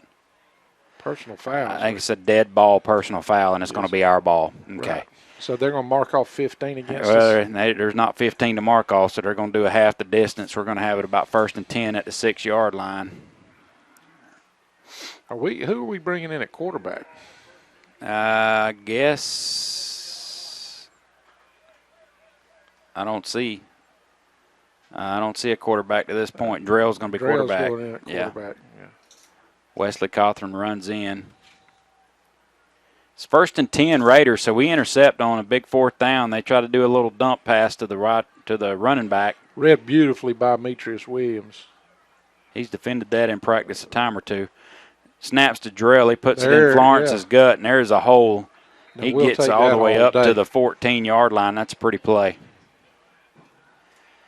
Bryan County seems to, they look good, but they seem to lack the physicalness right on the line of scrimmage. They really do look good. I mean, as far as the way on the hoof, as we like to call it, the way they look in their uniform, you can just look and see athleticism all over them. Yep. Really as much athleticism as what Bacon County appears to have. Yeah, they've had some plays tonight out wide where usually we will say, you're not going to get out wide on us. They've gotten out wide. Or we get out wide and we think we're going to have a big play and they shut it down. So they have some of the same matchup speed as we go off left tackle there and get a gain of about 4 yards. It's going to be 1st and 10 for our Raiders. Run, clock, run. We just want to – I'd love to see a 9-minute drive and us go in for a score. I mean, let's just don't give them an opportunity to get back in this. 7 minutes to go in this third period. Drill keeps it. He rolls out right, and he tried to take it back. He ran backwards a little bit to try to get around, and that's what we're talking about, the speed. If you bring Drill Green down from – they had a little angle on him, but they nonetheless sack him for about a 6-yard loss. It may have been a poor read on Drill's part right there because they I'm were gonna all give it over to him. I'm going to give him some slack. Oh, always. I'm going to cut him a little he slack may lose on that 5, one. but he's fixing to give you 25. I mean, That's that's just the kind of player right. he is. Second down, and we'll call it 14. Drill in the shotgun formation, got Florence right off to his left. He drops back to pass. Florence makes one block.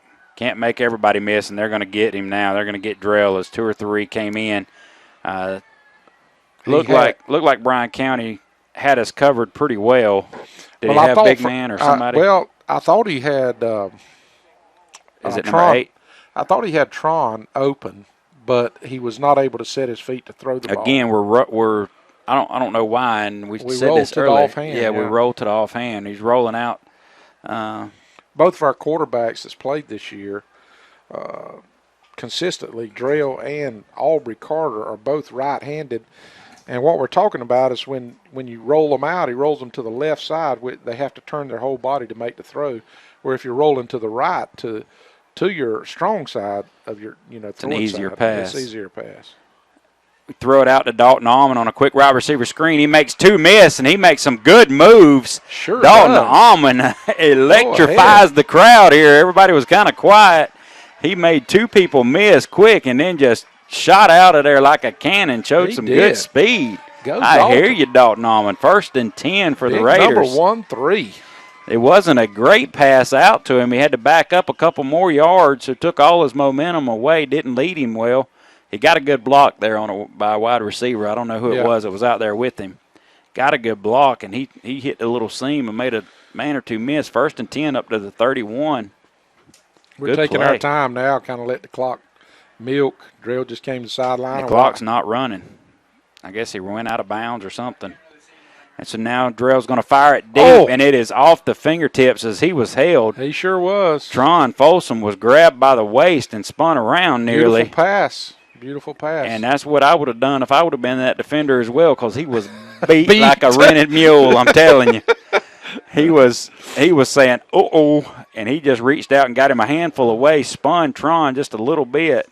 Goes off of Tron's fingertips, but. Back in high school, before I became a triple XLT man. Whoop, whoop. I used to play some defensive back, and it's just I'm real glad easy you to added reach that your LT hand. on there. Long, tall. Triple X, long, tall. All right, we go right up the middle, nothing doing. No. They shut it down.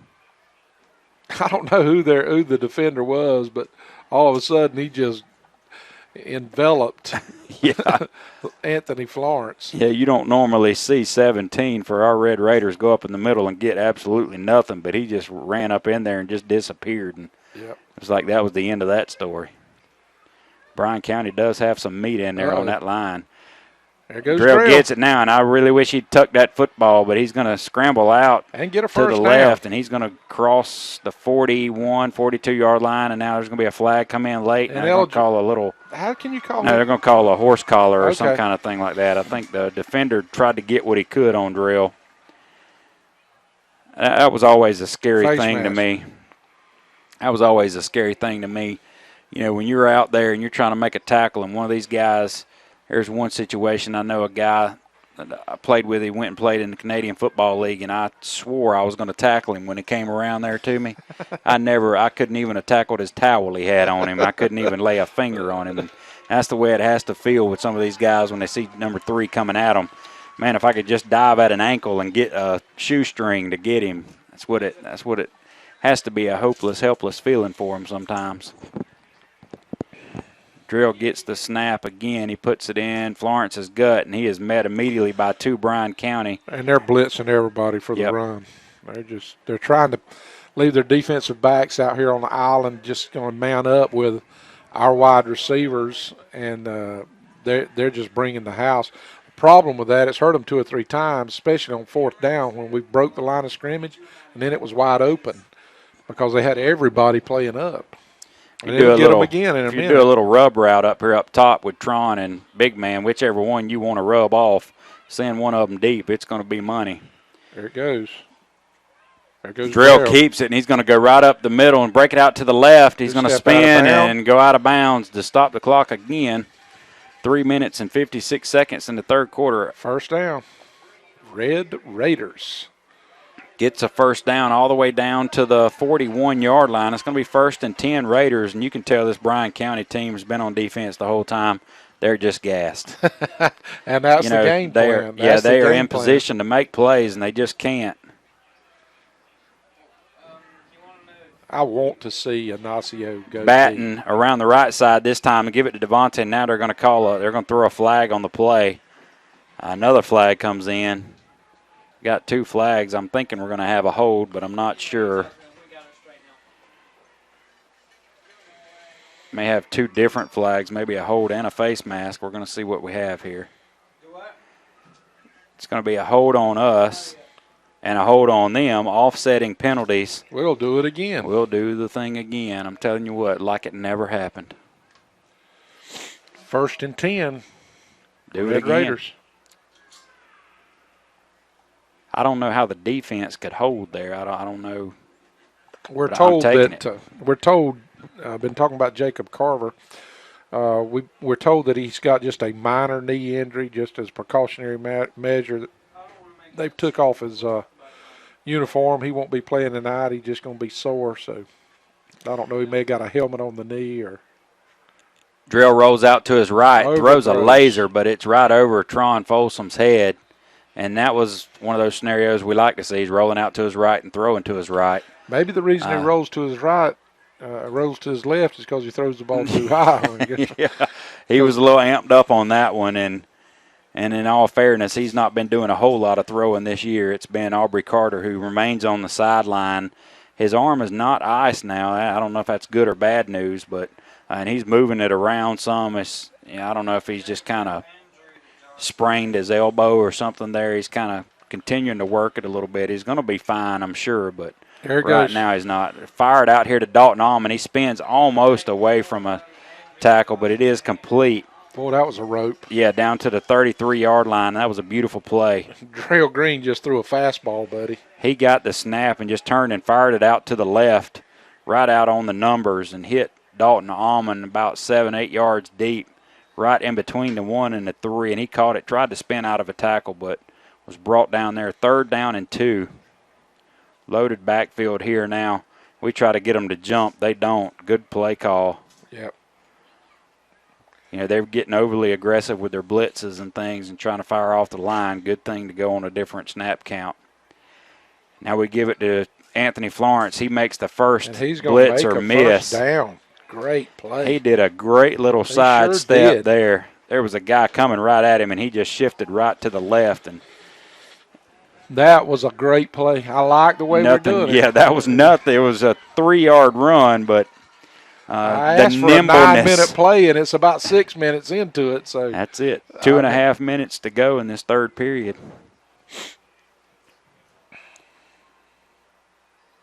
Everybody's looking at their wristband. This is the kind of football we need right here. That's right. To be able to do this kind of stuff. Nothing fancy. We've mixed up between throwing and running. There he goes. We've got 33 in the block. Florence is off to the right side, and he's going to go in for the score. I mean, I'm looking at a beautiful block by number 33. I know it's Florence has scored a touchdown. He went off the right side, but Kevon Brown was lined up on that right side, and he had a linebacker, and he rode him for 10 or 15 yards all the way down. His 17 run right behind him. It's like he just tapped him on the shoulder, said, "Good job, buddy. I'm going to the house," and he took it all the way in for the score. As the Raiders have hit pay dirt again here, 37-0, 2 minutes and 9 seconds to go in this third period. Anthony Florence shows off his speed a little bit there. He did. He really did. Tickled. I like it. Dobbins with the kick. The kick is up, and the kick is good. Is no good. I didn't miss. I was just kidding. Yeah, I don't know. I blinked. I did Missed too. it. 2 minutes and 9 seconds, 37-0. Red Raiders are on top. You're listening to Raider Radio on 93.5, The Eagle.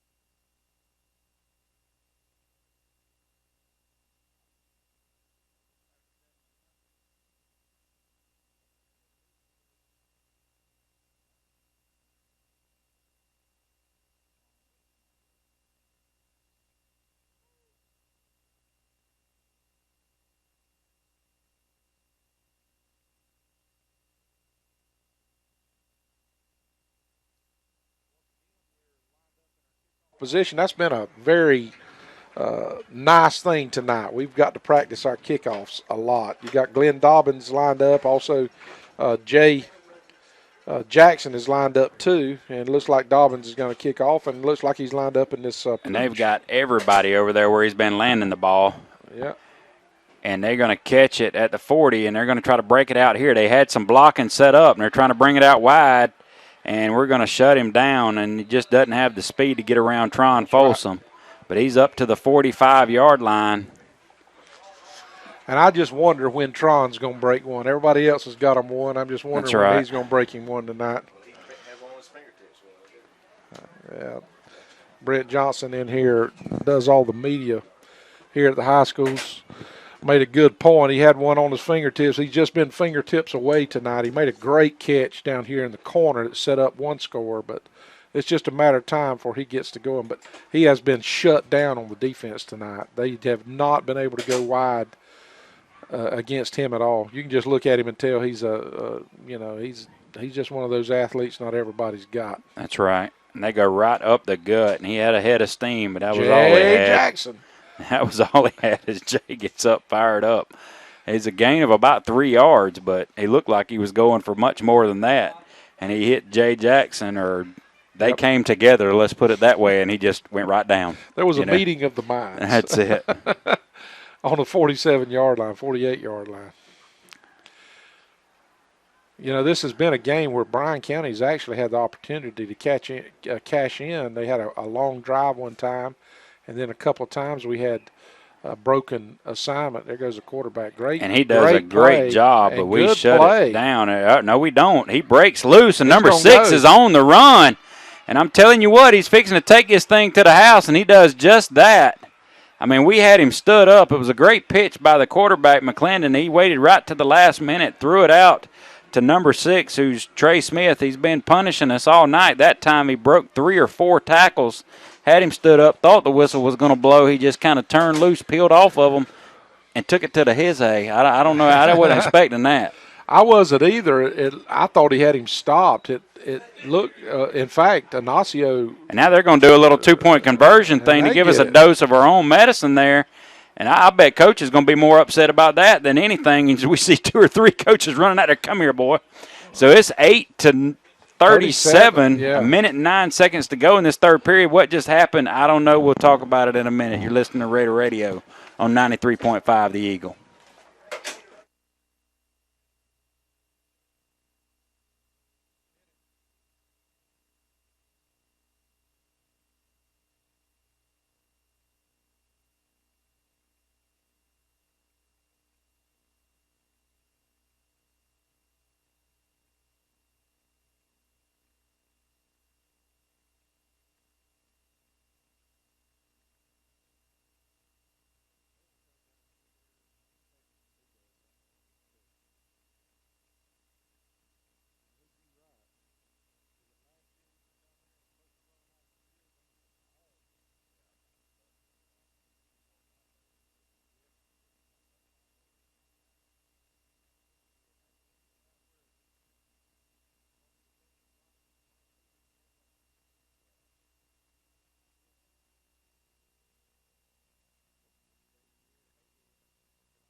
Ends have lined up here in an onside kick formation. We adjust to it, and he does a little pooch punt, but they have moved, and there's a penalty flag down. I think it's going to be a 5-yard penalty on them. Back them up 5 yards. They'll try to do it again.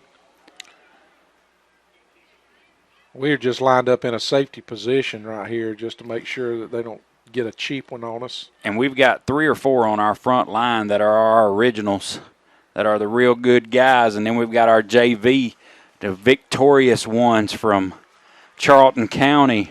I'm seeing some numbers out there that are looking good. There's number 16, Dawson Jewell, is out there. Number 5, Xavier Hayes. Now they do a kick deep and then get us off hand. That was a good play by them. I hate it for us. It's all the way down to the 5-yard line. We get the ball, and they are right there on us. They daggum snookered us right there, Coach. They did snooker us, and we didn't make any adjustment. They kicked it away from us. We had one deep defender, and he was almost over on the left hash. They kick it all the way in the right corner. He runs over, does get on the ball, but we were playing the onside kick, and they were acting like they were going to do an onside kick and then kicked it all the way deep. Great play by them. It just is going to give us the opportunity to run out the clock. The rest of the game, that's it, huh? 37-8. Everything was going good till just a moment ago when their big number 6, who we've basically held in check all night. He's a big old rascal. Well, he spun off of a few of us, shook us a little bit, and then took it about the rest of the way, 35, 40 yards. And really, I'm not going to say broke away from us, but when he had a head of steam going, he was rolling. Now we go right up the middle. Yeah.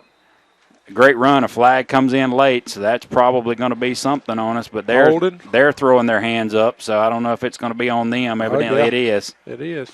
I don't know if they got offsides or a face mask or something right at the end. Personal foul, face mask. Yep, that's what they're calling. Good call, Lance. So it's 15-yarder added on to that 5-yard run. It's going to be 1st and 10 for our Raiders. That'll get us out of the hole. Thank the It'll Lord. be up to about the 20-something yard line, 26-yard line. It'll be 1st and 10 Raiders, and it's a new day. 59 seconds to go in the third period, 37-8. It's been fun calling this ball game here, Ref. It has. I've enjoyed it. We've not had a lot of time to catch our breath because we've run so fast. But Drell checks his wristband, look at the play, looks over the defense, takes the snap, hands the ball off. Once again to Anthony Florence. We're going to get a dose of our fullback tonight. We're just going to keep hammering it at it. 5 yards a clip. I like it.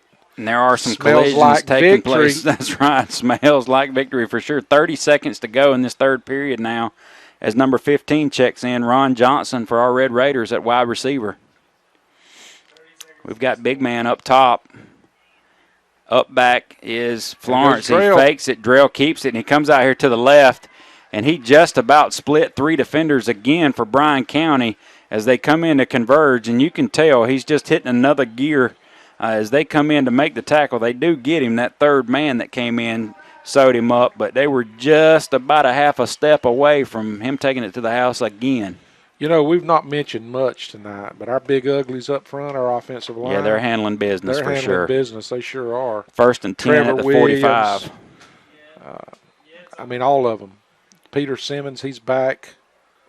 Well, you know, we heard tell of them having a prospect at defensive end, and I've I think seen it's nothing. number 8. And I've seen nothing. I saw him hit us hard one time. You know, I don't know what's going on over there, and we could be double teaming and doing whatever. It is a big individual.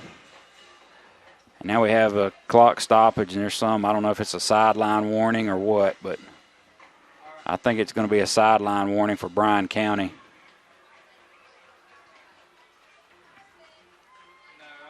That's what it's going to be. See where Benedictine has beat Jeff Davis 42-0. It's That's going to be the end of our third period. We're not going to get this snap off. 37-8. You're listening to Raider Radio on 93.5, The Eagle.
Lincoln County Raiders line up, and Drell Green takes the snap, throws the ball down the seam, and just a little bit short to Ignacio Washington, and we line back up again, running the ball quick. Here we go.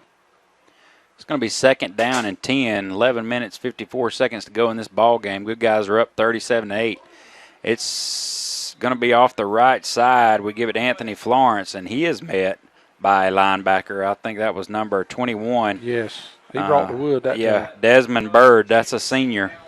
He's had a couple good, of big yeah, he's had a hits. good game. He's been around the ball all night. He's displayed some of that speed we've been talking about. As now we're going to take a little bit of time here to think about what we want to do. Plan our fishing trip. Wait till it's under 10 seconds to snap the ball on the play clock. We do just that. Drell pulls it down. He was going to pass, pulls it down, scrambles out to the left, and runs out of bounds, which is smart. It's smart in that he didn't take a lick. Right. I'm tired of seeing him get hit tonight. 11 minutes, 12 seconds, 37-8. Good guys are up. It's 4th down. 4th down and 6. I would imagine we'd punt the ball here, but maybe we won't. Of course, the way we've been punting, I don't think we get 15, 20 yards on a punt, so we just as well go for it. But this would be a chance to bury them deep if we did, and you may see Drell Pooch punt.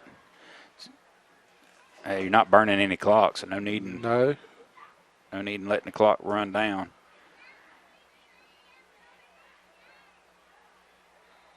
Now we're going to call timeout, maybe get in a real punt formation. I don't think Coach liked what he was working with right there. 11 minutes,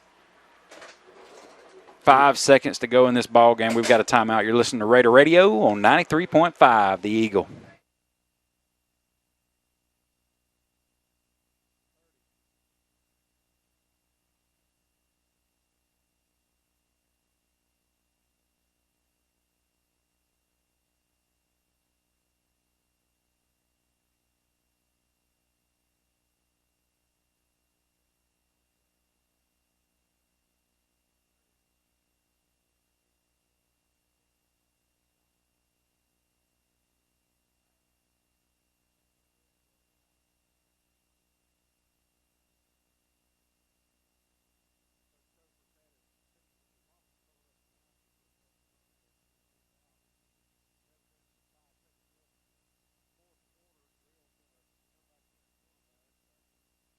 Injury of Aubrey Carter. Aubrey still icing his elbow a little bit.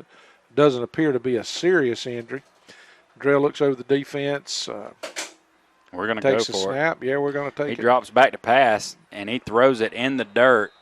Tron was open. He threw it to the wrong player. Yeah, the defender was more open. Yeah, the defender was more open. It was not an interception. Should have been, but we've turned the ball over on downs. If it would have been, about an 8-yard punt. Yep. 1st and 10 for the Redskins on the 49-yard line. They've already crossed midfield. They're headed to Baxley. If you're watching this, they're going north on your radio dial. They've had some good plays. They've put together some nice drives. They've done some good things, and they finally hit pay dirt on this last drive they had. We'll see what they're doing now. Their quarterback, McClendon, drops back. He's just going to throw it deep and give us a dose of our own medicine, running stride with stride. With Devontae. I'm trying to see the number of the receiver. Number 23, or is that 21? 23 or 21. 23 is not in the program. 21 is Desmond Bird. 23 is just as fast. He's had a good ball game tonight as well. Devontae Batten, who teams seem to be trying to pick on. You know, he was our shutdown corner last year. Yep. We got two pretty good cornerbacks right now. And it's just all about his size is what teams are trying to, match us up with. Now McClendon looks over to the left, looks back to his right now, and throws a laser, and it is in and out of the hands. Is that 23 or 22? Yeah, that was 23 there. 23 has dropped about 3 or 4 passes tonight. And that young man has all the athleticism in the world, and I'm just glad he can't catch. I hate to throw a brother under the bus, but if he just threw him under, but every bit of it was deserved. If he could He's dropped a touchdown pass that I know of, and that one there. I mean, the man couldn't have walked up and handed it to him any better. I mean, it was probably had too much sauce on it. I mean, that's yeah, what but it it was had 30 to yards be. downfield. I'm telling you, it was a frozen rope, too. This McClendon's got an arm. It sure does. He drops back again, and he's going to scramble. He's in trouble, and he's going to be brought down as big Jeremy Snow's in the backfield back there. Sacked by Dylan Miles. Love it, love it, love it. It brings up a 4th and 16. Big Jeremy Snow almost got a hand on him. I'm telling you that. You see this little quarterback scuttlebutting around, and you see that big rascal reaching out for him. He said, "I don't think so, buddy." I enjoyed interviewing him for Senior Spotlight this morning. Jeremy, when he leaves, is wanting to go to culinary school and become a chef. He's going to make it. Yes, He's going to make it. I'd eat his food, I'm promising. He and I had a lot to talk about when it came to food. 4th down and 17, and they bobble the snap on the punt, and he's going to pick it up and try to just run with it, and he's not going to get far as he's going to be brought down. He gets about 4 or 5 yards. He still could have punted the football. But he tried to make something. He remembered back in the day when he used to take that to the house. I'm telling you, he had dollar signs in his eyes. He was taking it to glory, but instead he got brought down after about a 4-yard gain. I remember a time like that. 1st and 10 for our Raiders. Looks like Dawson Jewell is going to come in at quarterback. Florence is telling him, hey, no, it's this and that. That means this. We're looking, and we're kind of 9 minutes and 52 seconds to go. 37-8. Good guys are on top. Dawson's getting some Friday night experience. He played a whale of a ball game last night. Puts it right in Florence's good. Maybe that's what Florence was saying. Now, look here. You're in the ball game. You just had it. That's what you're going to do, guy. All right? I'm going to come off your left shoulder, put it in my gut. That's your roll. Let's go. Ready, play ball. Wesley Cothran comes off the field, and now we have Brown in again, taking his. Kevon Brown, yeah. Is it Kevon or Kevon? I think it's Kevon. Kevon, I'm sorry. Kevon? Kevon. Kevon Brown. Kevon. Kevon Brown. Same play, puts it in Florence's gut, and he goes right up the middle. Another gain of about 3 yards. It's going to be 3rd down and about 2. Right at the 40. Tell us a little bit as we're Lance, about the JV game, how that thing wound up last night. That was quite a story. Well, I messed up and didn't go. I'm telling you what, I got busy and just said, oh, man, that's all the way down there to Charlton. I'm not going. We were losing 28-14 with 2.5 minutes to go in the ball game, I hear, and scored a touchdown on a pass by Dawson Jewell. I can't remember exactly who it was to. But anyway. There he goes. Ended up scoring a touchdown. And a gain of about 15 yards. Made it 28-20. Didn't convert the 2-point conversion. It was 28-20. Do an onside kick. Xavier Hayes does the onside kick. We end up recovering the onside kick. Do a screen pass to the same receiver. He takes it to the house again, and so makes it we convert the 2-point conversion. And with a minute and a half left in the ball game, we hold them on a 4th down. There's like 11 seconds to go in the ball game. They go for it on their own 20. Charlton County does. It's 28-28 ball game. We hold them. There's 5 seconds to go. We're on the 20-yard line. We throw a pass. Jewell does, throws it into the end zone to Snell, and he catches it, lands on his back for the game winner with 1 second to go. We beat Charlton County yesterday. Scored 3 touchdowns in 2.5 minutes. That's it for the comeback. And the inspirational part of the whole story is on the sidelines they were chanting Andrew, Andrew, Andrew. And if you're familiar with what's happened in Bacon County this past week, tragedy struck a young man. There goes Florence up the middle again for another 8-yard gain. It's going to be 1st and 10 when they settle that down. It's going to be down about the 12-yard line. Lance, this tragedy that's happened to the Bloodworth Smith family is really has kind of just took the breath out of the community a little bit. But I think tonight part of the passion that we played with is they're playing for Andrew out there. Absolutely. He and Callie, his sister. Yep. Hands the ball Same off. play again. Nothing doing this time. I'd like to see him pull that thing out of Florence's gut one time and just peel up and sling it. I've not had the opportunity to watch him play, this Jewel kid, but I do remember him playing middle school last year. Just a ninth grader, am I right? And one of the quarterbacks of the future, and he's quite a good little athlete. We got I'll tell you what, it was fun. Aubrey Carter coming back next year, but then and even his backup, and we saw his backup, Dalton Royals, come in a game last week or the week before last. Anyway, as we run up the middle again for nothing doing, it's going to be 3rd down and 6.5 minutes to go in this ball game. We saw Dalton Royals throw a beautiful pass. You know, that's the 3rd string, I guess you could say, comes in. So the future looks good for Red Raider football if we keep it going. I think he scored a 50-yard touchdown run, Dalton Royals did yesterday in the JV game. So fantastic. It's exciting times to see, especially with this offense, what Coach has coming up. As the snap is out of Jewel's hands, and they're going to pick the ball up, maybe, possibly. Now they do. They get the ball, they pick it up, and it's the right one that picked it up. And he's going to take it to the house as Bryan County is going to score, and it's going to be 37-14. As that was a 4th down play, wasn't it, or was that a 3rd down play for us? 4th down. It was 4th down, and we were on our own.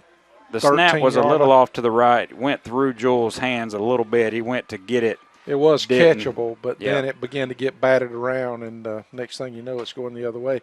Good thing we're up. Absolutely. Like we are.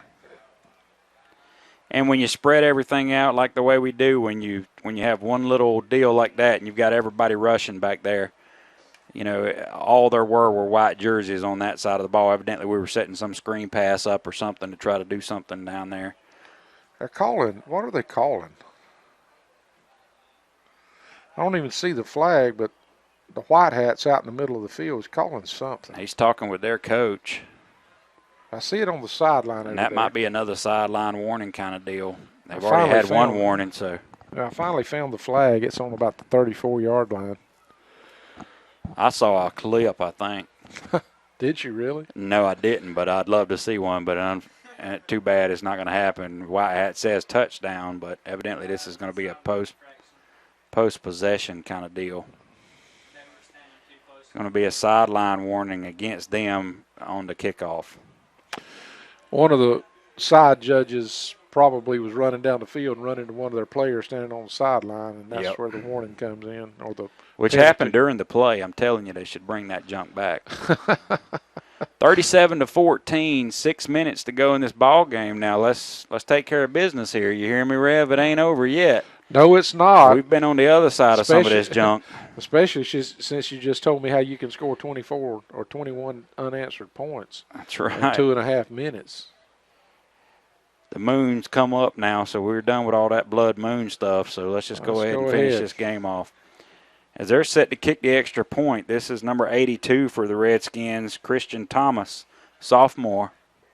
If we can see what kind of leg he's working with. His kick is up, and the kick looks to be, it's good. It's going to be 37-15. 6 minutes to go in this ball game in Alma, Georgia. Good guys were up a whole bunch a minute ago. We're fixing to have to bring the first team back and they've just put 15 on the board now, so we'll be back as soon as play resumes. You're listening to Raider Radio on 93.5.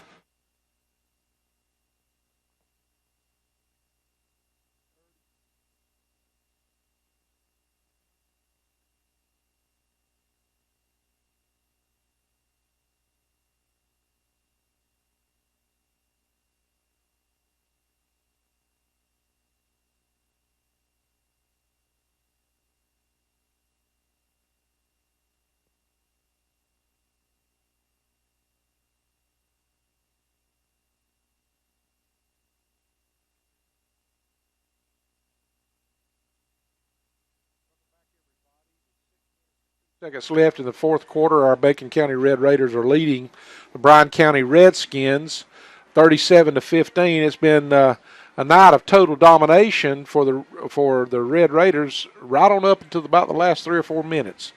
And they broke a long run, Bryan County did, and then we just had a fumble, and they picked it up, a scoop and score. So all of a sudden now 37-15 with 6 minutes left, and I've seen stranger things happen. So we're going to make a.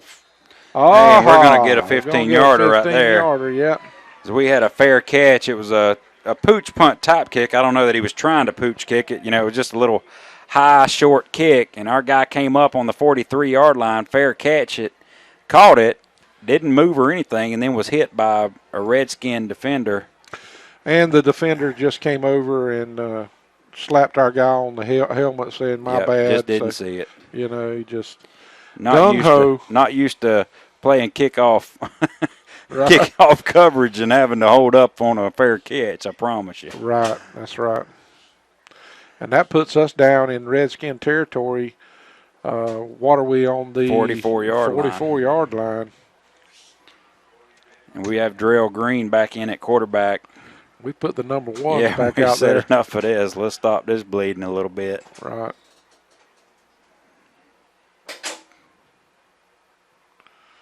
As the clock's not moving, but the play clock is moving. Look like they're going to try to bring a blitz. And now we put Wesley Cawthorn, a little trap-looking play right up the gut, and nothing doing, about second down. Maybe a gain of a yard. Brought one receiver in motion from the top side. Didn't give it to him, gave it to Wesley as he just hesitated and waited for that guy to clear and then tried to take it right up the middle, nothing doing. Got 15 for the Raiders now checking back in. That's Ron Johnson.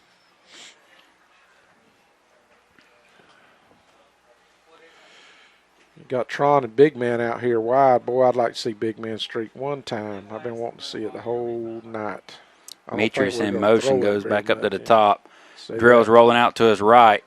He's going to take it and go right up the middle and then slide down. I don't know if he did that on purpose or not, but it's going to be second down, a gain of about, or third down, gain of about 5 yards. It's going to be third down and 5. I think he tried to make a cut back to the inside and just slipped and fell. Either that or the coaches told him not to take any unnecessary risk at this point. I think it'd probably be more unnecessary risk with that young man sliding. I don't know how many times he slid, but that wasn't real pretty. I mean, that looked like at the playground when you sit down on your butt and go to slide right there. Clock continues to tick, and that's good news.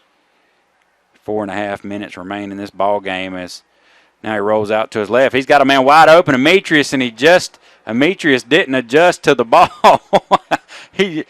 Oh, my goodness. Drell Green just threw the ball up. Didn't get enough on it. No doubt it was short. That's twice Demetrius has been open on that same play. Yep. And both times we've underthrew it. Demetrius kept running deep a little bit, and then about halfway, like an old fly ball that'll get you sometimes in softball. You think, man, it's coming. And it's like, oh, I'm in trouble. Demetrius didn't adjust quick enough, and it fell short. 4th down and 5, and we're in going for it formation. And Drell says, I'm coming over there, Wesley. You get over there off that left side and block that linebacker right there. I'm coming to you. See you in a second. Bring Tron in motion. He keeps it, and now Drell tries to cut it back up, and nothing doing. He had more room out wide as they turned him back up inside, and they're going to hold us. It's going to be 1st and 10 for the Redskins at the 40-yard line. But our number 1 D's trotting back out there too. So, as we were cooking with peanut oil right there, but we did absolutely nothing on offense. It's going to be 1st and 10 for the Redskins. 4.5 minutes to go in this ballgame, 37-15. It's not over yet, but it'd take a little more than a play or two to get back in this thing for the Redskins. He's going to throw it now. 4 wide receiver set. And he throws it, and he is wide open again. They've got that little slant right up the hash mark. That little seam route is open. He just missed a receiver. About one more time of them throwing that, though, and Drell's going to pick it for him. Yep.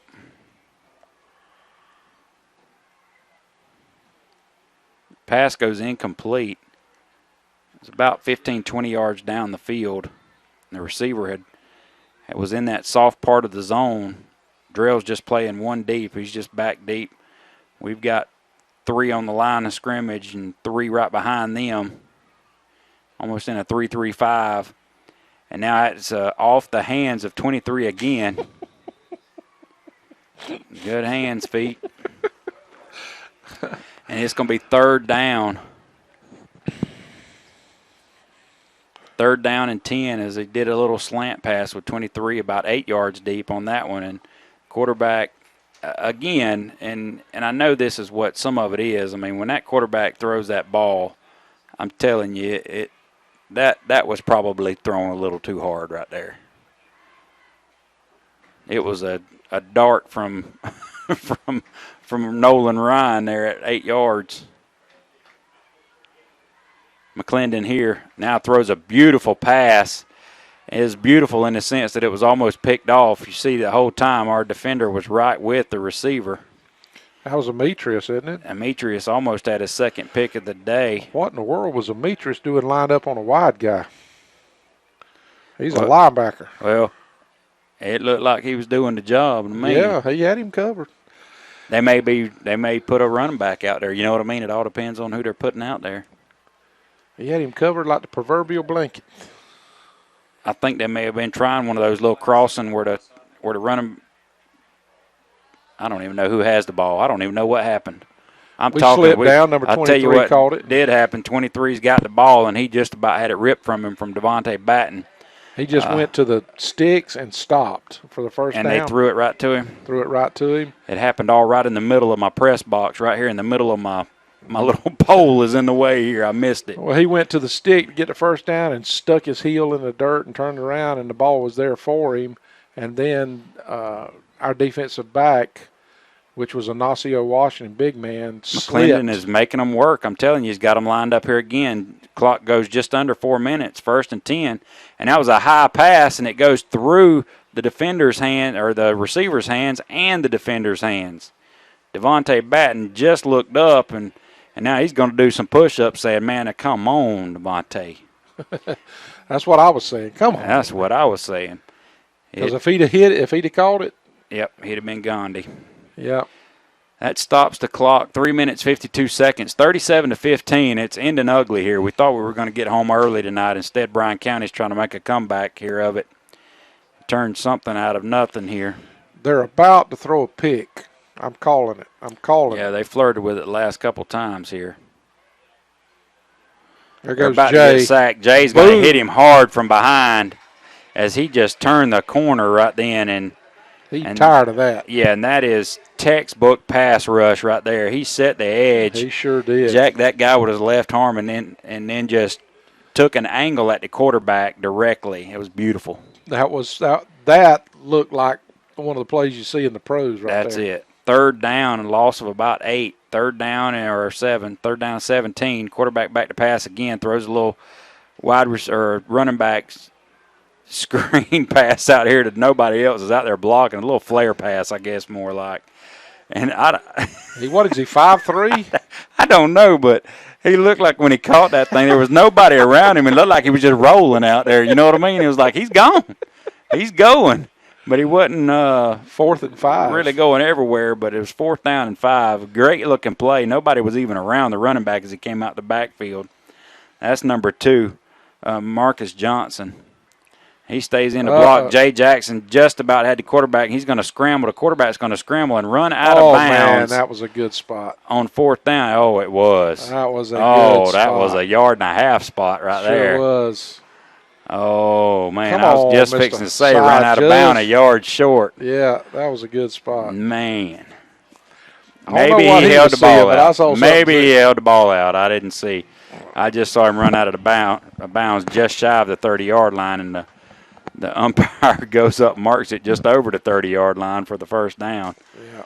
1st and 10, McClendon back in at quarterback. Snaps up. He fires out here to the left, and this time the receiver catches it. He's down to the 24-yard line. We'll give them 4-yard passes all day. Sure will. 2 minutes 2.5 minutes. Yeah, 2.5 minutes to go. That pass was complete. The number 3, Karan George, Jr., Ignacio Washington, affectionately referred to as Big Man, came up and made the tackle. He's had a good ball game tonight. Sure has. He's come up big as a DB. McClendon back to pass again. Throws it a short route, and that's to 23 again, and he drops it again. It's starting to feel like I'm picking on him, folks. I'm really not. It's hitting him in bad spots every time. If I'm number 7, I'm not throwing it to him again. Nope. Are you hearing what I'm saying? I know what you're saying. He's went during the course of the game. He has went from wearing gloves, and he was dropping it, to not wearing gloves, and he was dropping it. Now he's got the gloves back on, and he's dropping it. Maybe he should leave one on and one off. I don't think he's tried that yet. It ain't going to hurt him none. Are you hearing me? It's not going to hurt him a bit. It's not going to hurt him a bit. I'm getting tickled now. I'm getting excited. 37-15, 2 minutes 11 seconds. They put 23 out wide. I don't even know that we need to get on him. He pump fakes to him, and now he's going to throw it again to him. Watch him catch this sucker.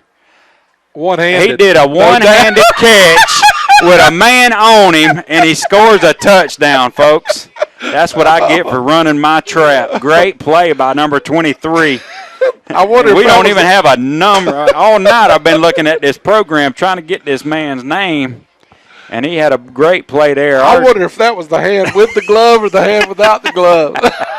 He only caught it with one hand, folks. The defender was on him, and he reached around the right side of the defender. The ball just fell down right there, and he just brought it right in. Beautiful catch. Sure was.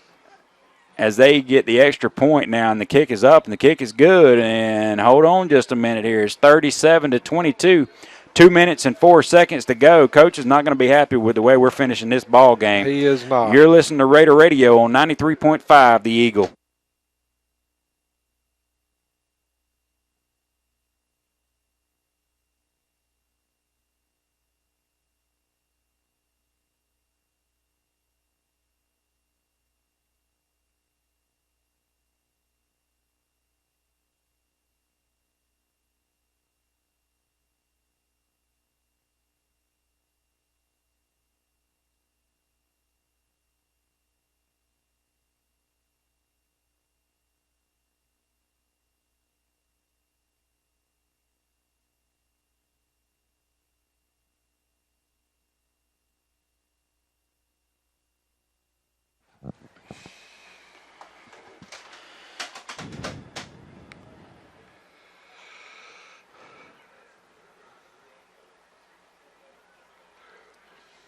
They fixing to kick it yard again. Be careful. Oh. Wow. Wow. As the Redskins have lined up to kick it away, we don't know if we're going to kick it deep or kick it short. He comes up, he kicks it, and kicks a line drive right into Ignacio Washington, who just scoops it up and falls on it. Great play by big man. Right on the front line, 10 yards from the football. He takes a dart to the face mask and falls down. I couldn't have done that. No. I could not have done that. 1st and 10 for the Raiders right on the 50-yard line. 2 minutes to go in this ball game. It's time to end this game. Are you hearing me? Well, it is. I don't know what we need to do. I would like to see us, go in and score or whatever, but it would be fine with me if we were just able to run it a couple of times and kneel it out. Yeah, it's time to get some first downs and call it a night. Yes. Drell Green is going to take the snap. He's going to put it in Wesley Cawthorn's gut. And Wesley's going to go off the left side, and he's got 10, he's got 12, he's got 15. He's down to just about the 35-yard line. It's going to be 1st and 10 for the Raiders as the clock ticks. Wesley is quick. He just needs about 15 more pounds. Is he a freshman this year or sophomore? I think he's a freshman, but I'm not sure. He played last year. He's got to be a sophomore. Yeah. He's young. He's still young. Hard working. Minute and 44 seconds now. I don't know how many timeouts they have. Now we have some procedure call, which has been, I think, our second of the night. We have played very well as far as penalties. How many penalties have we had? I think that's only our second penalty tonight. I'm not sure. That is such a huge Well, we had an offsetting penalty earlier, but it's definitely not the seemingly double-digit penalties that we've been having. I don't know if we've been having that many. We had 14 penalties midway in the third quarter. Yep. A minute and 30 seconds. Clock's ticking. Cawthorn off the left side. Nothing doing. He's met immediately. Holds on to the football with two hands. That young man is not going to make a mental error. I promise you. That's why he's in the game at this point in time. 2nd down and 16. But who cares about that? 1 minute and 21 seconds, and I think they call a timeout. And as they do, we're going to take a timeout with them. You're listening to Radio on 93.5, The Eagle.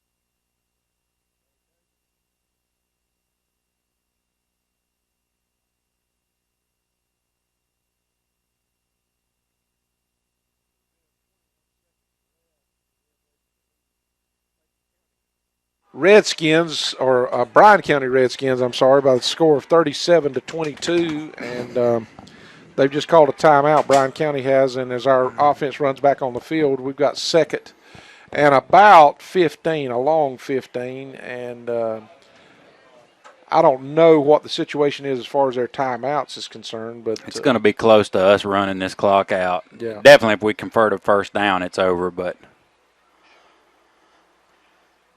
we've got Drill, takes the snap, he drops back to pass, and I'm surprised he even threw it, but he does. It's complete, and I don't know if that young man got out of bounds or if he fell down in bounds. I'm sure he tried to get down in bounds. I think they pushed him out. That was Dalton Allman, I think, is complete to.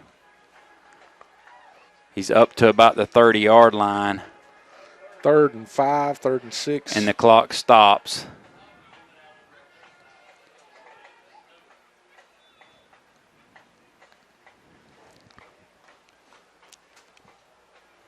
Minute and 13 seconds. Only 8 seconds go off the clock. 3rd down and 5. Now Drell takes it, and he's just going to go off left guard there. And they're going to say stop the clock, so evidently they've got another timeout, as they call it. It's going to be 4th down, 1 minute and 9 seconds. If you're Bryan County, you're not wanting to quit. You're going to do everything, if you're the coach, to still make this game take off, but they need to just recognize I got to use the bathroom. Well, 1 minute and 9 seconds left. We got timeout on the field. We're going to take a 30-second break. You're listening to 93.5 The Eagle.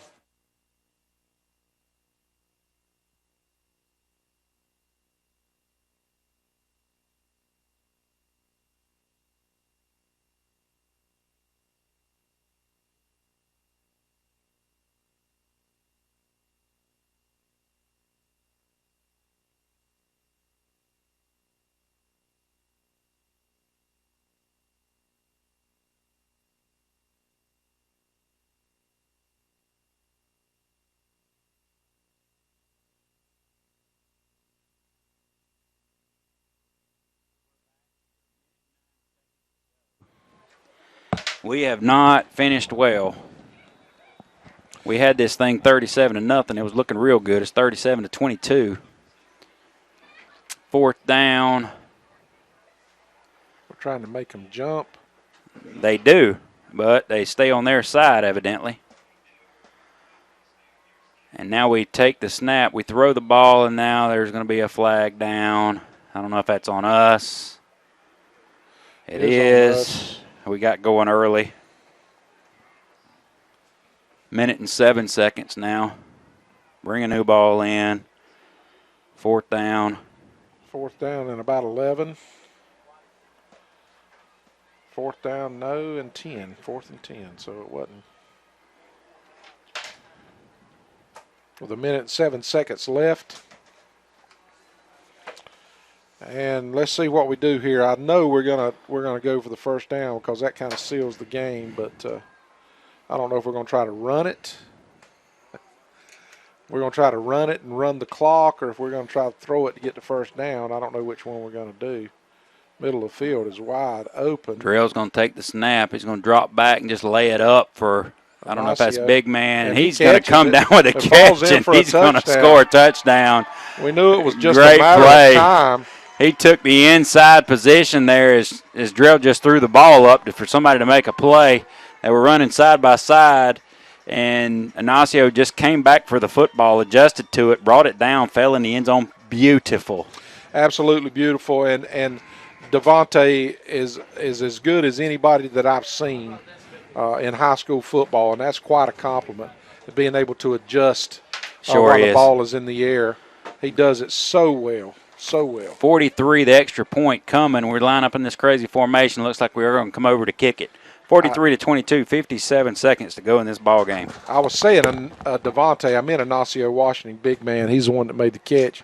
He adjusts so well with the balls in the air, and that's just something that can't be taught. Glenn Dobbins tries to kick the extra point, and it's blocked, and they're going to be a penalty. And it looks like it's probably going to be a personal foul penalty for roughing the kicker, and outruns the coach. This can't be good. It doesn't look good. A kicker is so vulnerable when they're kicking the ball, and then somebody come in and spear them or hit them in the process of kicking it. And we've already seen this happen one time this year over in Pierce County, where the kicker Glenn got kicked, and then there was an altercation afterwards. But roughing the kicker against them, and Dobbins is down, and we're going to take a 30-second break as they pay attention to Glenn Dobbins and find out what's wrong with him.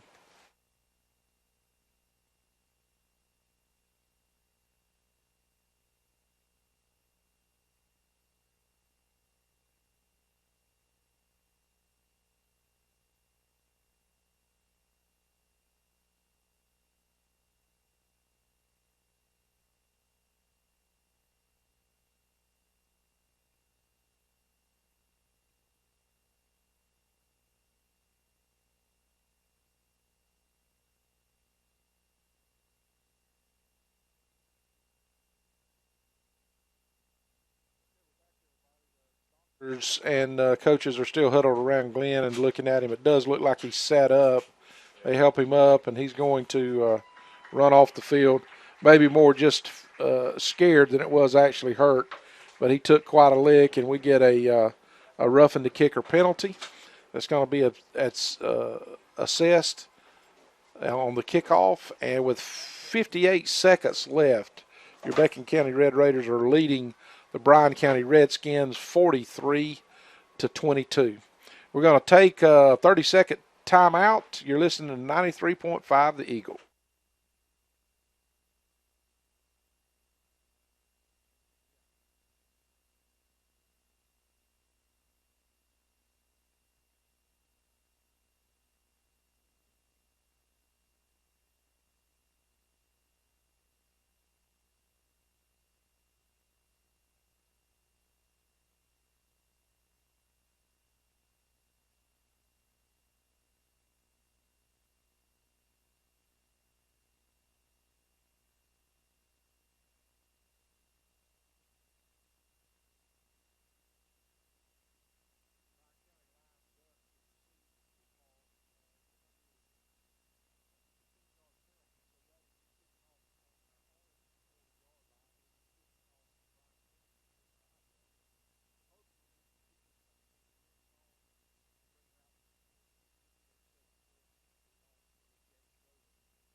Beautiful pass again, beautiful play. We've had several outstanding plays.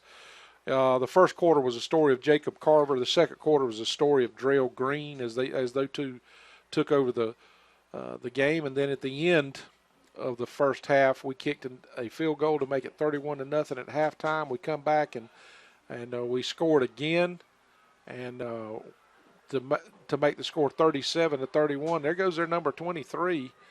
And good gracious, he's running all over us. And finally, Tron brings him down. Tron Folsom, he's all the way down to the 25-yard line. He took 18 seconds between the kickoff and him running the ball, and it looks like he's down. He's probably tired.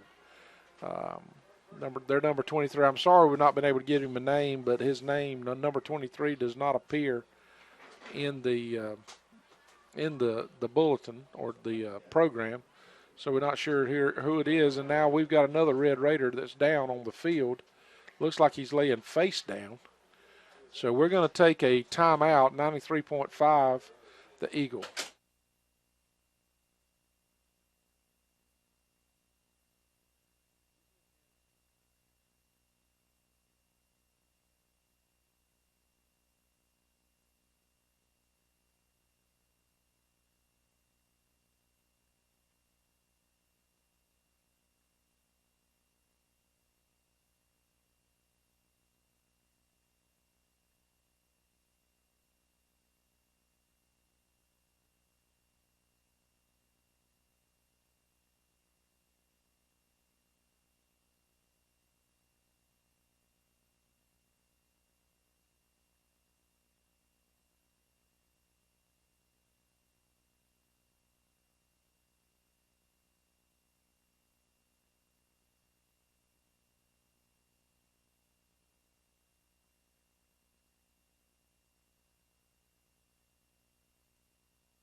Down with 40 seconds left in the game. Been a couple of the last two plays. There's been someone hurt, so we're just trying to get out of this thing without getting anybody else hurt. They're still tending to the Bacon County Red Raider, who is still down on the field on the far side of the field, and there's so many people around him. We've been unable to identify what number that it is. I think it's Dalton Almond, but man, this is just one of those nights where we've either been banged up or had to go out of the ball game, and we've just got about 5 or 6 now that. Yeah, and he looks like he's moving now, so he was laying face down. He's up, and they were just, I think, just being secure. I think he got his bell rung, maybe. Well, he's a little limpy. Dalton, he missed all of spring practice last year because of a concussion. He had a bad concussion. I mean, so every time you see him down, I'm get concerned about that. He was not completely out at practice one time. Dalton, he's all heart. What's he weigh? 145 pounds, and but he's part of this team. He's been out there working. He's been starting for the last 3 years as a wide receiver. So he's a good kid, and I tell you what, Bryan County's had some good sportsmanship tonight. They have. They really have. And I think they're fixing to try to see if 23 can make a one-handed catch again. But we got Ignacio lined up on him this time. That's right. We're going to see how he's going to earn it if he us. catches it this time. This is the game that never ends, doesn't it? McClendon pulls it down. He's going to scramble out to his left now, which is his natural place to go. And he fires it down here, and Drill almost intercepts it. You saw it coming, didn't you, Red? I did see it coming. 32 seconds to go in this ball game. That was a 30-yard pass there. A dart. Kid's got pretty pass. Had a defender open, but Drill Roman back there covering 50 yards. And is it me, or are you looking at the pieces that they've got there, and they need to be better than this? Yeah. Bryan County. Yep. Is that what you're seeing? Well, and I don't know what they've been working with, if they've just trying to make their offense something that it's not, and they need to call something better to their personnel, you know what I mean, or if they just are still working on it. But the last 6 or 8 minutes of this game, this quarterback has managed and has drove them down the field, throwing the ball. Now he throws another nice pass. It's short. And did he drop it? Devontae had it. And then it hit the other guy. Tron come in and hit him and run into him, and he dropped. They battle each other. There goes Devontae doing push-ups. Devontae's doing some more push-ups. Like, I had it, Coach. He hit me. What had happened was I think Tron said, no, you ain't getting that interception. I'm keeping you from getting it too.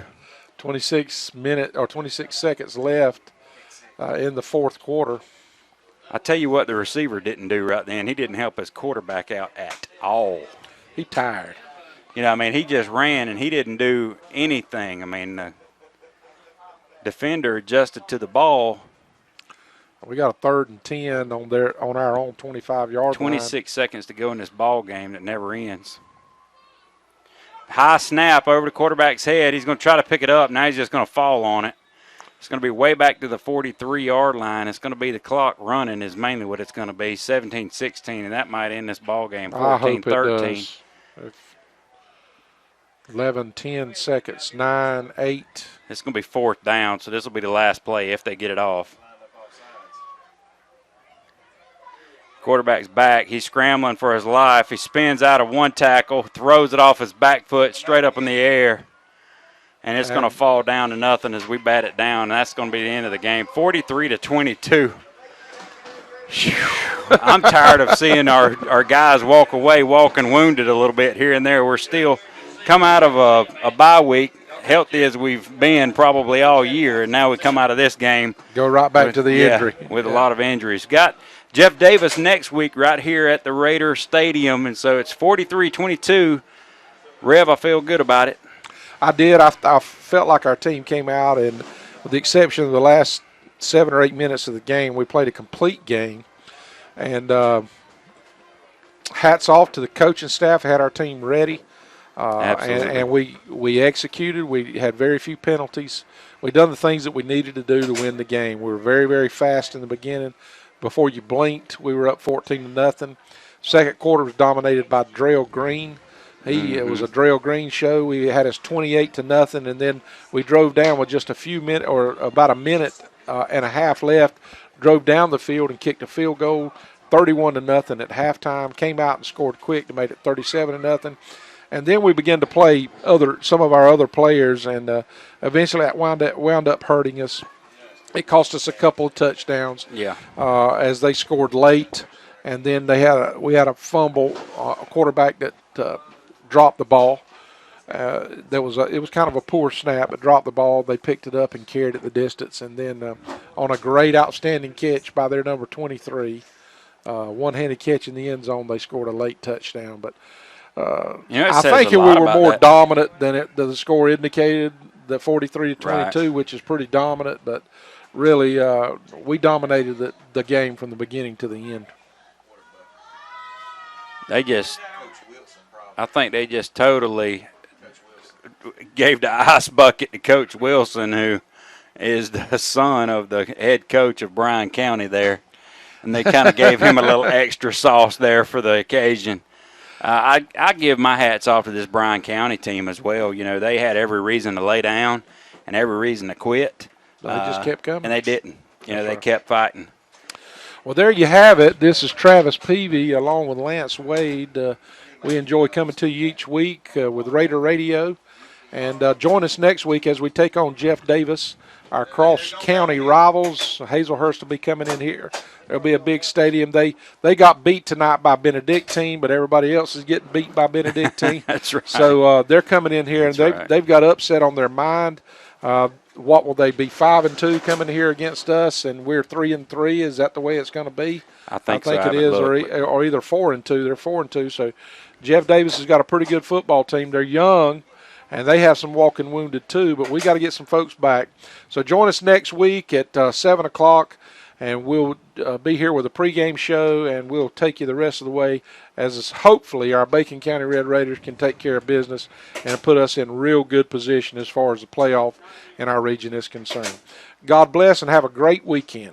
Yep, had to have it. Good game. God bless. Good job, guys.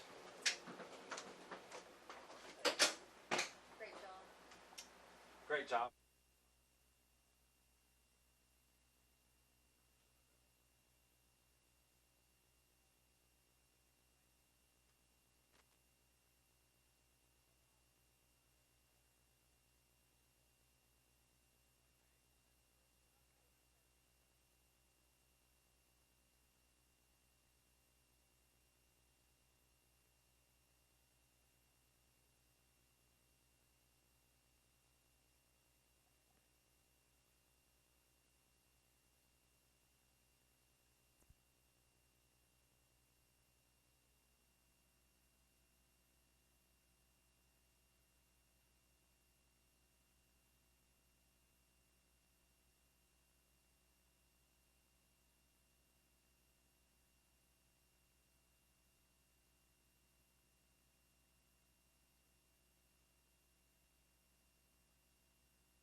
Jake, that was it.